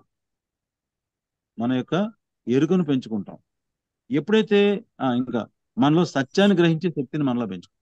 ధ్యానం బాగా చేసినప్పుడు ఏది సత్యము, ఏది అసత్యం అనేది మీకు కనిపిస్తాం. ఏది సత్యము, ఏది అసత్యం అని మనకి తెలుస్తూ ఉంటుంది అన్నమాట. ఎరుకను పెంచుకుంటాం అంటే విషయాల పట్ల అవగాహన పెంచుకుంటాం. మనం అవగాహన లేకుండా చాలా విషయాలు మనం చేస్తూ ఉంటాం. కానీ అవగాహన పెరిగినప్పుడు ఆ విషయాలను మనం చాలా తృప్తిగా చేస్తూ ఉంటాం. చాలా బాగా చేస్తాం, ఎఫిషియెంట్ గా చేస్తాం. చూడండి, అసలు ఎందుకు ఈ ఆత్మ దుఃఖాల్లో శోకాల్లో పడి ఎందుకు దొరుకుతుందంటే తన లోపల ఉన్న తక్కువ స్థాయి శక్తి వలన, తన లోపల ఉన్న తక్కువ స్థాయి శక్తి వలన, మరి తక్కువ స్థాయి ఎరుక వలన ఈ ఆత్మ దుఃఖాల్లోను శోకాల్లోను పడి దొరుకుతుంది. మరి ఎరుక పెంచుకోవటానికి ధ్యానం చేసి శక్తిని పెంచుకుంటే, తన ఎరుక స్థాయిని పెంచుకుంటే ఈ దుఃఖాల నుంచి బయటపడే మార్గం. ఈ దుఃఖాలు మరి బాధల నుంచి బయటపడే మార్గమే ధ్యానము. బుద్ధత్వం లేదా నిర్వాణం అంటే ఇక ఎంత మాత్రము కష్టాలు లేని స్థితి, ఎంత మాత్రము దుఃఖం లేని స్థితి, ఎంత మాత్రము స్వీయ గాయాలు చేసుకోని స్థితి. ఇందా చెప్పాను కదా, మనం స్వీయ గాయాలు ఎలా చేసుకుంటాం? ఎవడన్నా మన ఒక మాట అంటే చాలు దాన్ని పట్టుకొని పీక్కొని పీక్కొని పీక్కొని బాధ బాధ బాధ అంటే అక్కడ ఏమీ ఉండదు. మిమ్మల్ని ఎవరన్నా ఒక మాట అంటే గాడిదని తిడతారు. మీరు నిజంగా గాడిదేనా? కానీ ఒప్పుకుంటాం మనం, నేను గాడిదనన్న విషయాన్ని మనం ఒప్పుకొని అదే పట్టుకొని పిసుకొని పిసుకొని మనం బాధపడతా ఉంటాం. అంటే ఎవరు చేసుకుంటున్నారు ఈ గాయాన్ని? ఎవరైనా వేరే బయటవాడు వచ్చి చేశాడా? లేదు, మనం చేసుకుంటున్నాం. ఈ స్వీయ గాయాలని ఇక ఎంత మాత్రము చేసుకోనటువంటి స్థితే బుద్ధత్వ స్థితి. బాగా గుర్తుపెట్టుకోండి. అంటే ఈ రోజు నుంచి గమనించుకోండి. నన్ను ఎవడన్నా ఏమన్నా అంటే నేను ఎందుకు బాధపడాలి? నన్ను ఎవడన్నా తిడితే నేను ఎందుకు బాధపడాలి? అసలు మనసు గాయపడటం అంటే ఏంటి? మనసు అనేది ఎక్కడుందో కూడా తెలియదు. మరి తెలియని దాన్ని మనం గాయపడుతుంది, ఎవరైనా తిడితే గాయపడుద్ది, తిడితే గాయపడుద్ది అని చెప్పి బాగా ఫీడింగ్ ఇచ్చాము దానికి. కాబట్టి ఎవడు తిడతాడని చూస్తాం, తిట్టంగానే మనకి బాధపడిపోతాం. మన బాస్ పిలిచి నువ్వు నీకు బుద్ధి లేదంటాడు, లేకపోతే నువ్వు ఈడియట్, నువ్వు పనికిరావు అని అంటాడు. ఈ పని అసలు ఈ జీవి ఎట్లా పుట్టావని అంటారు, నువ్వు ఇంత పనికి మాలినాడు ఎట్లా పుట్టావని అంటాడు. అంటే మనం ఏడుస్తాం. ఎందుకు ఏడుస్తున్నాము? మనల్ని మనం పనికి మాలిన వాళ్ళని ఒప్పుకుంటున్నాం. ఒప్పుకోబట్టి ఏం చేస్తున్నాం? మనం ఏడుస్తున్నాం. ఓకే, ఏం చేయాలి? మనం పనికి మాలినోడు అని తిట్టినప్పుడు కాసేపు ధ్యానం చేసి, అవును నేను ఏం పనికి మాలిన పనులు చేశాను, నేను చేసి నిజంగా పనికి మాలిన అంటే మనం ఒక సాక్షిగా చూసుకోవాలి మనల్ని మనం. మళ్ళీ మనం మనం డిఫెండ్ చేసుకోవడానికి కాదు. మన అన్ని పనులు కరెక్ట్ గానే చేస్తున్నాము, వాడికే సరిగ్గా రాదు, వాడికైనా నాకు డిగ్రీలు ఎక్కువ అని, వాడికైనా తెలియగలని, ఆయన వాడు నన్ను పనికి మాలినోడు తిట్టాడు, వాడు వెధవ అని మనం ఇక్కడ నుంచి డిఫెన్స్ మొదలు పెడతాం. అది కాదు కావాల్సింది. నిజంగా మనం 100% పర్ఫెక్ట్ గా చేసామా లేదా ఏదైనా పని మనకు అప్పు చెప్తే, అందులో ఏమన్నా ఎక్కడైనా అయిపోతుంది, బద్దకం ఉందా? తీసేస్తారు అన్నారు. ఇది హలో సబ్సిడీ. ఏమా? సార్ ఏం లేదు సార్, వాళ్ళు మ్యూట్ చేస్తారు, నేను మ్యూట్ చేస్తాను. ఓకే, అంటే మనం ధ్యానంలో కూర్చొని నిజంగా నేను చేసిన పని బాగుందా లేదా, దానిలో ఏమైనా తప్పులు ఉన్నాయా అని హానెస్ట్ గా అన్నమాట, నిజాయితీగా మనల్ని మనం ధ్యానంలో కూర్చొని చూసుకోవాలి. అప్పుడు తెలుస్తుంది అన్నమాట మనం ఏం తప్పులు చేస్తే. తప్పులు చేసి ఉంటే మనం వాళ్ళకు క్షమాపణ చెప్పుకోవాలి. అవును నేను ఇంకా బాగా చేయాలి, ఇంకా బాగా చేస్తాను అనేటువంటి ఒక ఎరుక మనం తెచ్చుకోవాలన్నమాట. అదే ఎరుకను పెంచుకోవటం అంటే. ధ్యానం చేసినప్పుడు శక్తి పెరుగుద్ది, తద్వారా ఎరుక పెరుగుతుంది, తద్వారా సత్యాన్ని గ్రహించే శక్తి మనలో పెరుగుతుంది. ఏంటి సత్యం? ఏంటి? నువ్వు పనికి మాలినాడు అంటే అది పూర్తి సత్యం కాదు, కానీ ఏదో కొన్ని చిన్న చిన్న పనులు మనం సరిగ్గా చేయలేదు. ఆ సత్యాన్ని మనం గ్రహించే శక్తి పెరుగుతుంది. లేకపోతే ఏమవుతుంది? నిజంగా మనం చండాల పనులు చేసినా కూడా నేనే కరెక్ట్, నేనే సరిగ్గా చేస్తున్నాను, నేను చేసేదే కరెక్ట్ అని మనం వాదిస్తాం చాలాసార్లు. ముఖ్యంగా మన ఇంట్లో భార్యాభర్తల మధ్య ఇదే వాదనలు. నేను కరెక్ట్ అంటే నేను కరెక్ట్, నేను గొప్ప అంటే నేను గొప్ప అని. దానివల్ల ఒక్కోసారి అది ఎంత దూరం పోద్దంటే చివరికి లాగి లాగి ఆ తాడు తెగేటువంటి పరిస్థితులు కూడా తెచ్చుకుంటారు. ఒక్క క్షణం ఆలోచించి, నా భార్య నాకు ఎందుకు చెప్తుంది ఈ విషయం, నా భర్త నాకు ఎందుకు చెప్తున్నాడు ఈ విషయం, నా మీద ప్రేమతో చెప్తున్నాడా లేకపోతే నన్ను ఏదో కంట్రోల్ చేయడానికి చెప్తున్నాడా? ముందు ప్రేమతో చెప్తారు, వినలేదని కంట్రోల్ చేయడానికి చెప్తారు. ఎట్లయినా సరే మీతో పని చేయించకూడదు లేదా పని చేయించాలి అంటే అక్కడ ఏమవుతుంది? కంట్రోల్ అనేది వస్తుందన్నమాట. ఈ కంట్రోల్ అనేది పెట్టే పెట్టే విధంగా ప్రవర్తిస్తూ ఉంటారు. సో అది ఎప్పుడైతే మనం ధ్యానం చేస్తామో ఆ ఎరుక పెరుగుతుంది, ఆ సత్యాన్ని గ్రహించే శక్తి పెరుగుతుంది. లేకపోతే మనం అసత్యంలోనే ఉంటాం, అబద్ధంలోనే ఉంటాము, మనల్ని మనం ఎప్పుడు కూడా డిఫెండ్ చేసుకుంటానే ఉంటాం, మనల్ని మనం సమర్థించుకుంటానే ఉంటాం. అవతలాడు కరెక్ట్ అయినా సరే, మనం తప్పైనా సరే మనల్ని మనం సమర్థించుకుంటూనే వెళ్తాం. ఎందుకని? మన లోపల ఆ శక్తి తగ్గిపోయింది. ఆ శక్తిని ఎలా పెంచుకోవాలి? ధ్యానం పెంచుకోవాలి. మన పట్ల మనకు ఎరుక తగ్గిపోయింది. మనం చేసే పనుల పట్ల మనకు ఎరుక లేదు. కోపం వస్తే అసలు అవతల మనిషి ఎవడు, ఏంటి, మనం ఏం మాట్లాడుతున్నాం అనే ఆవేశం. తర్వాత ఆవేశం తగ్గిన తర్వాత కళ్ళు మూసుకొని నేనేం మాట్లాడానంటే, మనంత చండాలమైన మాటలు ఎవడు మాట్లాడలేదు ప్రపంచంలో అని అనిపిస్తుంది. మాట్లాడాల్సిన అవసరం లేదని అనిపిస్తుంది. కాబట్టి దీని అంతటి కారణం ఏంటంటే, దీని అంతటిని మనం సరి చేసుకోవాల్సిన పని ఏంటంటే ధ్యానం చేయటం. ఎంత బాగా సాధన చేస్తే, శివ గారు చెప్పినట్టుగా 3+2+1 ఫార్ములా మీరు అబ్జర్వ్ చేస్తే 3 గంటల ధ్యానము, 2 గంటల స్వాధ్యాయము, 1 గంట సజ్జన సాంగత్యం, ఈ గనక చేస్తే అద్భుతంగా మనం సత్యాన్ని గ్రహించేటువంటి స్థితిలో ఉంటాం. మన మీద మనకి ఎరుక కలిగేటువంటి స్థితిలో ఉంటాం. మనం ఎంతో ఆత్మశక్తితో ఉంటాం. అంటే బుద్ధత్వం అంటే ఏం చెప్తున్నా చూడండి. ఇక ఎంత మాత్రము కష్టాలు లేని స్థితి.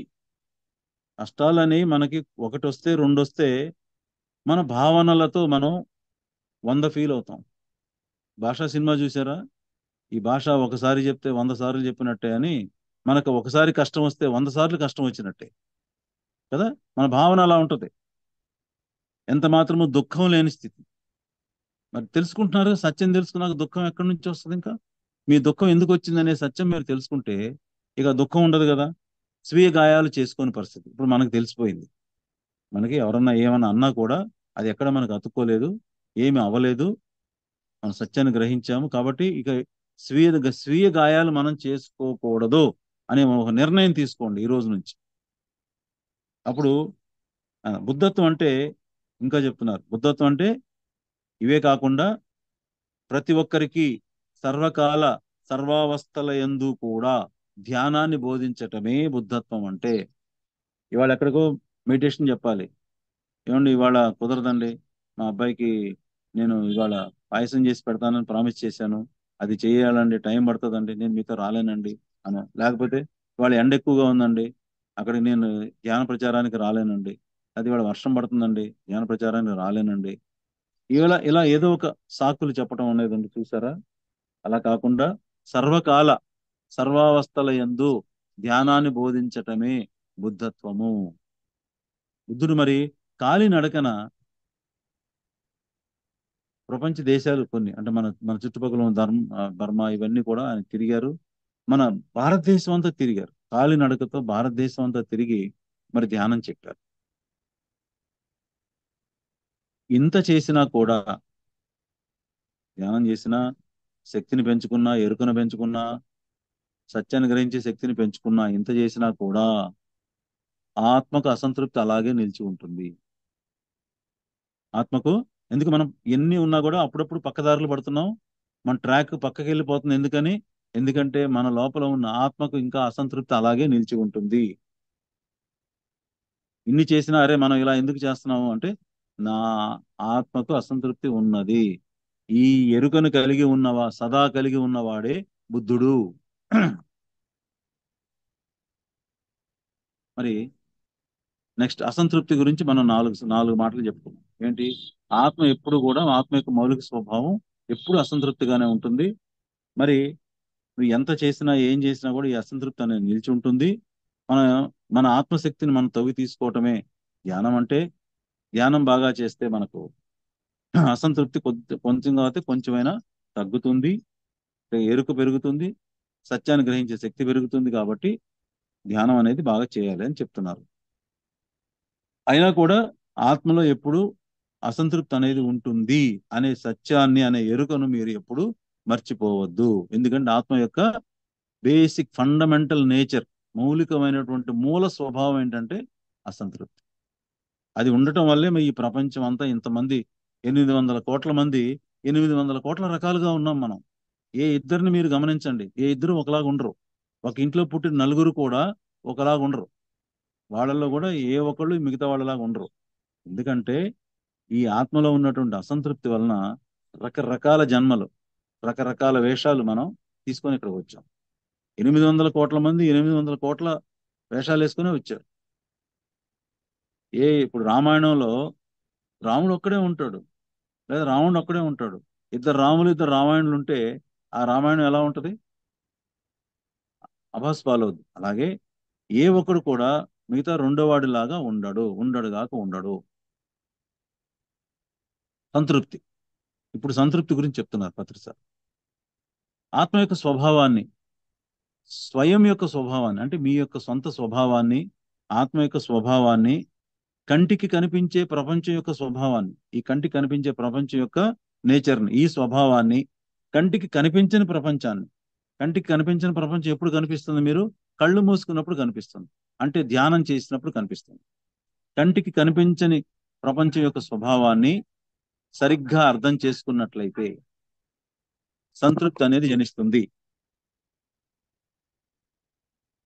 సంతృప్తి అనేది జనిస్తుంది. కంటికి కనిపించే లోకాలకి, ఈ కంటికి కనిపించే లోకాలకి మూలం ఏముందండి? కంటికి కనిపించని లోకాలు. ఈ కనిపించే లోకానికి మూలం ఏంటి? ఈ సృష్టి ఎక్కడి నుంచి జరిగింది? కంటికి కనిపించని లోకాల నుంచి జరిగింది. ఈ ఆత్మ యొక్క మూలం అంతరాత్మ. ఈ ఆత్మ యొక్క మూలం అంతరాత్మ. ఈ ఆత్మ యొక్క స్వభావం అసంతృప్తి. అందుకనే ఆత్మలు మరి ఆత్మస్వరూపులు ఎల్లవేళలా సంతృప్తికై అర్రులు చాస్తూ ఉండడం మనం గమనిస్తాం. ఆత్మస్వరూపులు అంటే ఎవరు? మనమే. మనం ఏం చేస్తాం? ఏ పని చేసినా అందులో మనం సంతృప్తి వెతుక్కుంటాం. ఒక కోరిక మీకు నెరవేరింది అనుకోండి, సంతృప్తి పడతాం. అలాగే ఒక పని మొదలు పెట్టారు, అది అయిపోయింది, సంతృప్తి పడతాం. ఇంట్లో మంచి చక్కని భోజనం తింటూ ఉంటాం, సంతృప్తి పడతాం. ఆ క్షణం చాలా బాగుంది అంటాం. ఓకే, ఇలాగా ఈరోజు ఈ కూర వండాం, రేపు మళ్ళీ ఇదే కూర వండితే మీకు సంతృప్తి ఉండదు. ఇంత బాగా వండినా కూడా మీకు సంతృప్తి ఉండదు. కొంచెం సంతృప్తి ఉన్నా మూడో రోజు కూడా అదే కూర అదే స్టైల్లో వండితే మీకు అసలు సంతృప్తి ఉండదు. అంటే వెరైటీ కావాలి అక్కడ. అందుకే ఆత్మ కూడా చాలా వెరైటీ కావాలి, వెరైటీ జీవితాలు కావాలి, వెరైటీ బాడీలు కావాలి. ఒక బాడీకి 2 కాళ్ళు 2 చేతులు ఉండవు. ఒక శరీరం అద్భుతంగా అసలు దాన్ని చూసుకోవడానికి 10 మంది ఉంటారు. మసాజ్ చేసేవాళ్ళు, స్నానం చేయించేవాళ్ళు, బట్టలు వేసేవాళ్ళు, ఇలా 10 మంది ఉంటారు. మరి రాజుగారికి అలాగే ఉంటారు కదా. ఆ రాజుగారి రాజ్యంలోనే కళ్ళు లేని గుడ్డోడు అడుక్కుంటా ఉంటాడు. వాడికి ఎవరన్నా ఇంత తిండి పెడితే తింటాడు, లేకపోతే ఆ పూట పడుకుంటాడు. అది కావాలి ఆత్మకి, ఇది కావాలి. ఎందుకు? తన లోపల ఉన్న అసంతృప్తిని తీర్చుకోవటం కోసం ఆత్మ ఇన్ని రకాలైనటువంటి జన్మలు తీసుకుంటుంది. తర్వాత ఈ ఆత్మ సంతృప్తిలో కొన్ని దశలు ఉంటాయి అన్నమాట. ఆ దశలు ఏంటో చెప్తున్నారు. మొదట సంతృప్తికే ఆరాటం చెందటం కదా, లేని దానికోసం వెంపర్లాడతాం మనం. అదే సంతృప్తికి ఆరాటం చెందటం. అది ఏదో వచ్చే మార్గం కనిపిస్తుంది, అప్పుడు తాత్కాలికంగా సిద్ధి పొందుతాం. తర్వాత పూర్తిగా మనకు లభిస్తుంది, అప్పుడు సంతృప్తి చెందుతాం. ఆ తర్వాత ఇదేనా మళ్ళీ అసంతృప్తి గురవుతాం. గురయ్యి మళ్ళీ సంతృప్తి కోసం అర్రులు చేస్తాం. మళ్ళీ తాత్కాలికంగా సిద్ధిస్తుంది, మళ్ళీ సంతృప్తి పొందుతాము, మళ్ళీ అసంతృప్తి గురవుతాము, మళ్ళీ సంతృప్తి ప్రయత్నం చేస్తాం. అంటే ఇలా ఈ దశలన్నీ కూడా మళ్ళీ మళ్ళీ మళ్ళీ మళ్ళీ ఇలాగే జరుగుతూ ఉంటాయి. ముందు సంతృప్తి కోసం ఆరాటం, తాత్కాలికమైన సంతృప్తి, పూర్తిగా సంతృప్తి చెందుతాం. తర్వాత మళ్ళీ అసంతృప్తి గురవుతాం, మళ్ళీ సంతృప్తి కోసం అర్రులు చేస్తాం, తాత్కాలిక సంతృప్తి మళ్ళీ అసంతృప్తి. ఇలా ఈ చక్రం ఇలాగ తిరుగుతూనే ఉంటుంది.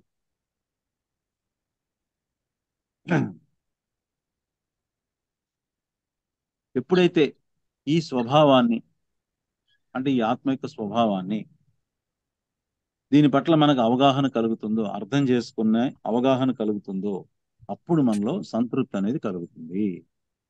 ఆత్మ యొక్క స్వభావాన్ని అర్థం చేసుకున్నంత వరకు మీరు ఎన్ని కోట్ల రూపాయలు ఖర్చు పెట్టినా, ఎంత మీరు ప్రైమ్ మినిస్టర్ అయినా, ఎంత మీరు సైంటిస్ట్ అయినా, డాక్టర్ అయినా, ఏమైనా సరే మీ లోపల అసంతృప్తి అనేది అలాగే ఉండిపోద్ది. ఎప్పుడు సంతృప్తి చెందుతాం మనం? ఆత్మ యొక్క స్వభావం పట్ల పూర్తి అవగాహన కలిగినప్పుడు మనలో సంతృప్తి అనేది పుడతాం మొదలు పెడతాం. చూడండి, సంతృప్తి 2. సంతృప్తి గురించి కూడా 3-4 చెప్పారు. అసంతృప్తి గురించి 4 పేజీల్లో చెప్పారు. సంతృప్తి 2. ఆత్మ యొక్క లక్ష్యం సంతృప్తే కదా, ఎందుకంటే అది ఎప్పుడు అసంతృప్తిగా ఉంటుంది. కాబట్టి దాని లక్ష్యం ఏంటి? సంతృప్తి పొందటం అనేది. అసలు ఆత్మ ఏ ఉద్దేశంతో అసలు దానికి ఒక పర్పస్ ఉందా? మనం అడుగుతాం, అరే నువ్వు జీవిస్తున్నావు, నీ జీవితానికి ఏమన్నా ఒక ధ్యేయం ఉందా, ఒక ఉద్దేశం ఉందా, ఎందుకు జీవిస్తున్నావురా అని అడుగుతాం మనం కొంతమందిని. ఎందుకు అడుగుతాం? వాళ్ళు ఏది ఒక ధ్యేయం లేకుండా అటు ఇటు వాళ్ళ జీవితాన్ని నడిపిస్తూ ఉంటారు, ఒక పద్ధతి లేకుండా. మరి ఆత్మ యొక్క ఉద్దేశం ఏంటి? ఆత్మ యొక్క పర్పస్ ఏంటి? ఎందుకు వచ్చింది భూమి మీదకి? ఆనందించటం, ఆనందించటం, ఆనందించటం, ఆనందించడం కోసమే ఆత్మ ఈ భూమి మీదకి వచ్చింది. దాని ఉద్దేశం అదే. అది ఎలా సంతృప్తి ఎలా వస్తుందండి మనకి? మన అవసరాలు, మన కోరికలను తీర్చుకోవటం ద్వారా, వాటిని సిద్ధింపజేసుకోవటం ద్వారా మనకి సంతృప్తి అనేది వస్తుంది. ఇది సింపుల్, అందరికీ తెలిసిందే. మరి అవసరాలు కోరికలు తీరకపోతే ఏమవుతుంది? మన లోపల అసంతృప్తి అనేది ప్రబలిపోతుంది. కాబట్టి ఏం చేయాలి మనం? మన అవసరాలు, మన కోరికలు నెరవేర్చుకోవడానికి ప్రయత్నాలు చేస్తాం కదా. ఎలా చేయాలి? సరి అయిన ప్రయత్నాలు చేయాలి. డబ్బు సంపాదించాలంటే సరి అయిన ప్రయత్నం చేసి మనం డబ్బు సంపాదించాలి. లేకపోతే ఏమవుతుంది? దొంగతనం చేసి సంపాదిస్తే ఏమవుతుంది? లేదు, ఇతరులని మోసం చేసి సంపాదిస్తే ఏమవుతుంది? ఈ డబ్బు మన దగ్గర నుంచి ఇంకోటి మోసం తీసుకెళ్ళిపోతాడేమో అనే భయంతో జీవిస్తాం మనం. కాబట్టి సరి అయిన ప్రయత్నాలు చేస్తే మన కోరికలు మన అవసరాలు, మన కోరికలు, ఇతరుల అవసరాలు, ఇతరుల కోరికలు కూడా నెరవేరుతాయి. అయితే ఎన్ని సరి అయిన ప్రయత్నాలు చేసినా, మరి సరికాని ప్రయత్నాలు చేస్తే ఏమవుతాయి? మన కోరికలు తీరవు, ఇతరుల కోరికలు తీరవు. అయితే ఎన్ని సరి అయిన ప్రయత్నాలు చేసినా అసంతృప్తి ఇంకా ప్రబలి ఉంటుంది. ఎందుకంటే ఇదే మౌలికమైన సత్యం కాబట్టి, ఇదే మూల సత్యం కాబట్టి. మీరు ఎన్ని ప్రయత్నాలు చేయండి, ఎంత సంతృప్తిని మీరు మూటగట్టుకోండి, కానీ లోపల ఇంకా అసంతృప్తి అనేది ప్రబలి ఉంటుంది. ఇది ఎప్పుడైతే మనం తెలుసుకుంటామో, ఎన్ని చేసినా కూడా, ఎంత వచ్చినా కూడా ఇంకా అసంతృప్తి అనేది మన లోపల ఉందని ఎప్పుడైతే మనం గుర్తెరుగుతామో, తెలుసుకుంటామో, ఇలాంటి అవగాహన మనలో వచ్చినప్పుడు మన లోపల ఆధ్యాత్మిక సంతృప్తి కలుగుతుంది. ఆధ్యాత్మిక సంతృప్తి ఉదయిస్తుందని. ఏది? మనం ఎన్ని చేసినా కూడా, ఎన్ని సరైన ప్రయత్నాలు చేసినా ఇంకా మన లోపల అసంతృప్తి ఉంటుంది అనేటువంటి అవగాహన కలిగినప్పుడు మనలో ఆధ్యాత్మిక సంతృప్తి ఉదయిస్తుంది. ఇప్పుడు ఆధ్యాత్మిక సంతృప్తి అంటే ఏంటి చెప్తున్నారు ప్రతిసారి. ఆధ్యాత్మిక సంతృప్తి అంటే నిజమైన ఆధ్యాత్మికత నుంచి నిజమైన సంతృప్తి వస్తుంది. ఏమిటి నిజమైన ఆధ్యాత్మికత? పూజలు, పునస్కారాలు, గుళ్ళు, గోపురాలు, దాన ధర్మాలు, ఇవేనా ఆధ్యాత్మికత అంటే? 4 మంచి మాటలు చెప్పటమేనా ఆధ్యాత్మికత అంటే? ఏమిటి ఆధ్యాత్మికత అంటే? ఆత్మ విజ్ఞాన శాస్త్రాన్ని, అంటే ఆత్మను అధ్యయనం చేయటమే ఆధ్యాత్మిక శాస్త్రం, నిజమైన ఆధ్యాత్మికత. ఆధ్యాత్మికంగా ఉన్నామంటే అర్థం ఆధ్యాత్మిక శాస్త్రాన్ని అర్థం చేసుకున్నట్లే అంట. ఆధ్యాత్మికంగా ఉన్నామంటే అర్థం ఆధ్యాత్మిక శాస్త్రాన్ని అర్థం చేసుకున్నట్లే. ఆధ్యాత్మికంగా ఉన్నామంటే అర్థం అహేతుకమైన మత విశ్వాసాలను దాటి ముందుకెళ్ళటమే. మనకి చిన్నప్పటి నుంచి చెప్పారు కదా. చూడండి, ఒక ఎగ్జాంపుల్. చర్చి లోపలికి వెళ్ళే వాళ్ళు షూ వేసుకొని లోపలికి వెళ్తారు. ఊళ్ళోకి వెళ్ళేవాడు ఏం చేస్తాడు? చెప్పులు బయట వదిలేసి లోపలికి వెళ్తాడు.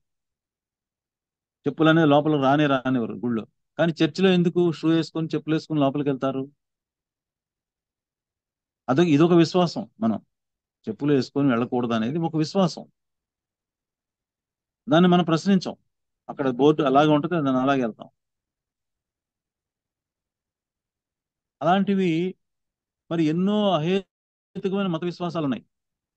ఉదాహరణకి, చనిపోయిన వాళ్ళకి కర్మకాండం చేయాలి, ప్రతి సంవత్సరం కూడా మనం వాళ్ళకి పిండాలు పెట్టాలి అనేటువంటి ఆచార కర్మలు ఉన్నాయి మనకి. మనం చేస్తున్నాం వాటిని. ఎందుకు? మన పెద్దవాళ్ళు మనకు చెప్పారు, మనం చేస్తాం. మనం ఎప్పుడైనా అడిగామా? పిండం చనిపోయిన వాళ్ళకే పెడతారా, బతికున్న వాళ్ళకి పెడతారా మనం అడిగామా? అడిగితే వాళ్ళు అదేంటి చనిపోయిన వాళ్ళకే పెడుతున్నాం కదా అంటాం. ఆత్మ చనిపోదని కృష్ణుడు భగవద్గీతలో చెప్పాడా? ఈ ఆత్మ శాశ్వతము, చనిపోదని చెప్పాడా? లాస్ట్ ఇయర్ చనిపోయాడా మన ఇంట్లో వాడు? మరి ఈ సంవత్సరం ఏమైంది? ఆత్మ కదా, వెళ్ళిపోయింది కదా. చనిపోయిన శరీరం పోయింది ఇక్కడ, కానీ బతికున్న ఆత్మ ఉంది కదా. మరి ఇప్పుడు ఎవరికి పిండం పెడుతున్నావు? ఆ బతికున్న ఆత్మకు పిండం పెడుతున్నాం. మరి తప్పు కదా. ఆత్మ ఎక్కడన్నా మళ్ళీ పుట్టొద్దని చెప్తున్నాం. వెంటనే పుట్టొచ్చు, కొన్ని సంవత్సరాల తర్వాత పుట్టొచ్చు. కానీ ఆత్మ అనేది ఉంది కదా, శాశ్వతం కదా, నిత్యం కదా. అంటే ఆత్మ బ్రతికే ఉంది కదా. మరి అలాంటి బ్రతికి ఉన్న ఆత్మకి మనం పిండం పెట్టడం ఏంటి? ఆవాహయామి పితామహ పితామహ ఆవాహయామి అని మన తాత తల్లిదండ్రులు అందరిని, మన చనిపోయిన వాళ్ళందరినీ, వంశంలో ఉన్న వాళ్ళందరినీ పిలుస్తాం. పిలిచి మీరు ఇది తినండి, ఇది ఇది తాగండి, ఇది మీకోసం మేము చేసాము, మీరు సంతృప్తి పడండి అని చెప్తాం మనం. ఆ మంత్రాల్లో అలాగే ఉంటాయి. కానీ ఎప్పుడైనా అడిగామా బతికున్న వాళ్ళకి ఎందుకు పిండం పెడుతున్నామని? అడగలేదు. ఎందుకు అడగలేదు? మనకు చెప్పబడింది అంతే, మనం గుడ్డిగా నమ్ముతున్నాం. కాబట్టి ఈ మత విశ్వాసాలని, ఆచార కర్మకాండల్ని, వాటి నుంచి దూరంగా ఉంటూ వాటిలోని అంతరార్థాలను తెలుసుకోవటమే ఆధ్యాత్మికత ఉండటం అంటే. ఆచార కర్మకాండాలను గుడ్డిగా పాటించకుండా వాటిలో అంతరార్థాలను తెలుసుకోవటమే ఆధ్యాత్మికంగా ఉండటం అంటే. ఇక్కడ ఒక ఉదాహరణ చెప్తాం, ఒక స్టోరీ కూడా. కబీరు వాళ్ళ ఊళ్ళో ఈ పెద్దల పండుగని చేస్తాం, మనం కూడా చేస్తాం ఇక్కడ నార్త్ లో. ఆ పండుగ చేసినప్పుడు ప్రతి వాడు కూడా వాడి శక్తి కొద్దీ ఆ రోజు అందరికి పిండాలు పెడతాడు. గొప్పోడు అన్ని పంచపక్ష పరమాన్నాలు పెడతాడు, లేనోడు ఏదో పిండాలు పెడతాడు, ఇంకా లేనోడు కనీసం ఒక చెంబుడు నీళ్ళన్నా పోస్తాడు. సరే, కబీరు ఏం చేయడు. ఆ ఊళ్ళో అందరూ చేస్తారు. వెళ్ళి కబీర్ని తిడతారు అందరూ, నీ ఒక్కడి వల్ల ఊరికి అరిష్టం వస్తుంది, కనీసం ఒక చెంబుడు నీళ్ళన్నా పోయివయ్యా బాబు, డబ్బులు లేకపోతే నీ దగ్గర, డబ్బులు నువ్వు అంత పీనాసోడు అయితే ఒక చెంబుడు నీళ్ళన్నా పోస్తే అక్కడ ఆ వైతరణిలో వాళ్ళ గొంతు తడిచిపోద్దని చెప్తారు. లేకపోతే వాళ్ళు వైతరిని దాటలేరు, ఆ దాహంతో అక్కడే పడి చచ్చిపోతారు, కనీసం చెంబుడు నీళ్ళన్నా పోయమంటారు. అతను పోయాడు, తిట్టి తిట్టి వెళ్ళిపోతారు. మరుసటి రోజు వాళ్ళ ఊళ్ళో మంచినీళ్ళ బావి ఉంటుంది, ఒక బావి ఉంటుంది. ఆ బావిలోంచి నీళ్లు చేదతో తీసి పోస్తా ఉంటాడు. కింద కింద కాలువ కాలువ గట్టి వెళ్ళిపోతా ఉంటాయి. ఒక గంట సేపు చూస్తారు, అదే పనిగా నీళ్లు తోడి పారపోస్తా ఉంటాడు. ఏమయ్యా పొద్దున్న నుంచి చూస్తున్నావు, నువ్వేంటి ఇలా నీళ్లు తోడి పారపోస్తున్నావు అంటే, ఏం లేదా, కింద 10 మైళ్ళ దూరాన మా మేనమామ గారి చేను ఉంది, ఆ చేను తడుపుదామని ఇక్కడ నుంచి నీళ్లు పోస్తున్నాను అంటాడు. ఒరే నువ్వు ఎంతో పండితుడు అనుకున్నావు, నీకు మరి ఈ మాత్రం కూడా తెలియలేదా? ఎన్ని బకెట్లు పోస్తే నువ్వు అంత దూరం పోతాయి నీళ్లు అని అంటే, అదేంటి బాబు, ఒక చెంబుడు నీళ్లు ఇక్కడ పోస్తేనే ఎక్కడో స్వర్గం దగ్గర ఆ వైతరిని యువతలు ఉన్నటువంటి మా వాళ్ళ గొంతులు తడిచిపోయినాయి, మీ వాళ్ళ గొంతులన్నీ తడిచిపోయినాయి, 10 మైళ్ళ దూరాన ఉన్న మా మేనమామ గారి పొలం తడవదా ఈ బాల్టీ నీళ్లతోటి అని అడుగుతారు. అప్పుడు అర్థమవుద్ది ఊళ్ళో వాళ్ళు ఎంత మూర్ఖంగా ఆ కర్మకాండాలు అనేవి చేస్తున్నానో వాళ్ళకి అర్థమవుతుంది అనమాట. ఆ ఇది చెప్పేసి ఇంకా రెండు సెంటెన్స్లు చదివేసి ఈరోజు ముగిద్దాం. ఆధ్యాత్మికంగా ఉన్నామంటే అర్థం ఆచార కర్మల నుంచి దూరంగా ఉంటూ వాటిలోని అంతరార్థాలను తెలుసుకోవటం. అంటే ఆచార కర్మలను గుడ్డిగా పాటించకుండా వాటిలోని అంతరార్థాలను గ్రహించి మసులుకోవటమే ఆధ్యాత్మికతతో ఉండటం అంటే. ఆధ్యాత్మికంగా ఉండటం అంటే మానవతా విలువలను తిరిగి పొందటమే. మానవతా విలువలు, మనం ఎన్నో మానవతా విలువలు మర్చిపోతాం. మన కళ్ళెదురుగా యాక్సిడెంట్ అయితే మన కారులో మనం తీసుకెళ్ళడానికి సందేహిస్తాం. అవతల వాడు ప్రాణం పోదు గిలగిల కొట్టుకుంటా ఉంటాడు. ఒక వెంటనే స్పందించి ఎవరన్నా సహాయం తీసుకొని మన కారులో వేసుకొని మన హాస్పిటల్ తీసుకెళ్తే ఆ ప్రాణం బతుకుద్ది. కానీ మనం కూడా చూస్తూ ఉంటాం, అంబులెన్స్ ఫోన్ చేయమని సలహాలు ఇస్తూ ఉంటాం కదా. ఎందుకు? మనకు భయం, పోలీసు వాళ్ళతోటి కోర్టుల చుట్టూ తిరగాలి, మన పనులు మానుకోవాలి, ఈయనెవరినో రక్షించబోయి మనం ఇరుక్కుపోయాము. అక్కడ ప్రాణం విలువ గురించి మనం ఆలోచించట్లా, మన సమయం విలువ, మన ధనం విలువ గురించి మనం ఆలోచిస్తున్నాం అక్కడ. అంటే మన మానవతా విలువలను పోగొట్టుకున్నాం. ఆధ్యాత్మికత అంటే తిరిగి మన మానవతా విలువలను తిరిగి పొందడమే. ఆ మానవతా విలువలు ఏంటో గుర్తెరిగి వాటిని పొందటమే ఆధ్యాత్మికత అంటే. ఆధ్యాత్మికంగా ఉండటం అంటే మన దైవత్వాన్ని తిరిగి సాధించుకోవటమే. మనము పైన దేవతలం, అందుకనే ప్రేమనాథ్ సార్ ఏం చెప్తారు, పత్రి సార్ ఏం చెప్తారు, మనం దిగి వచ్చిన దైవాలము, మనము ఈ భూమి మీదకి దిగి వచ్చిన దైవాలము, మనందరం దైవ స్వరూపులమే. కానీ ఇక్కడికి రాగానే మనం మర్చిపోతాం. అది ఎలా మర్చిపోతాం అనేది ముందు ముందు చెప్తారు సారు ఈ ఈ పుస్తకంలోనే.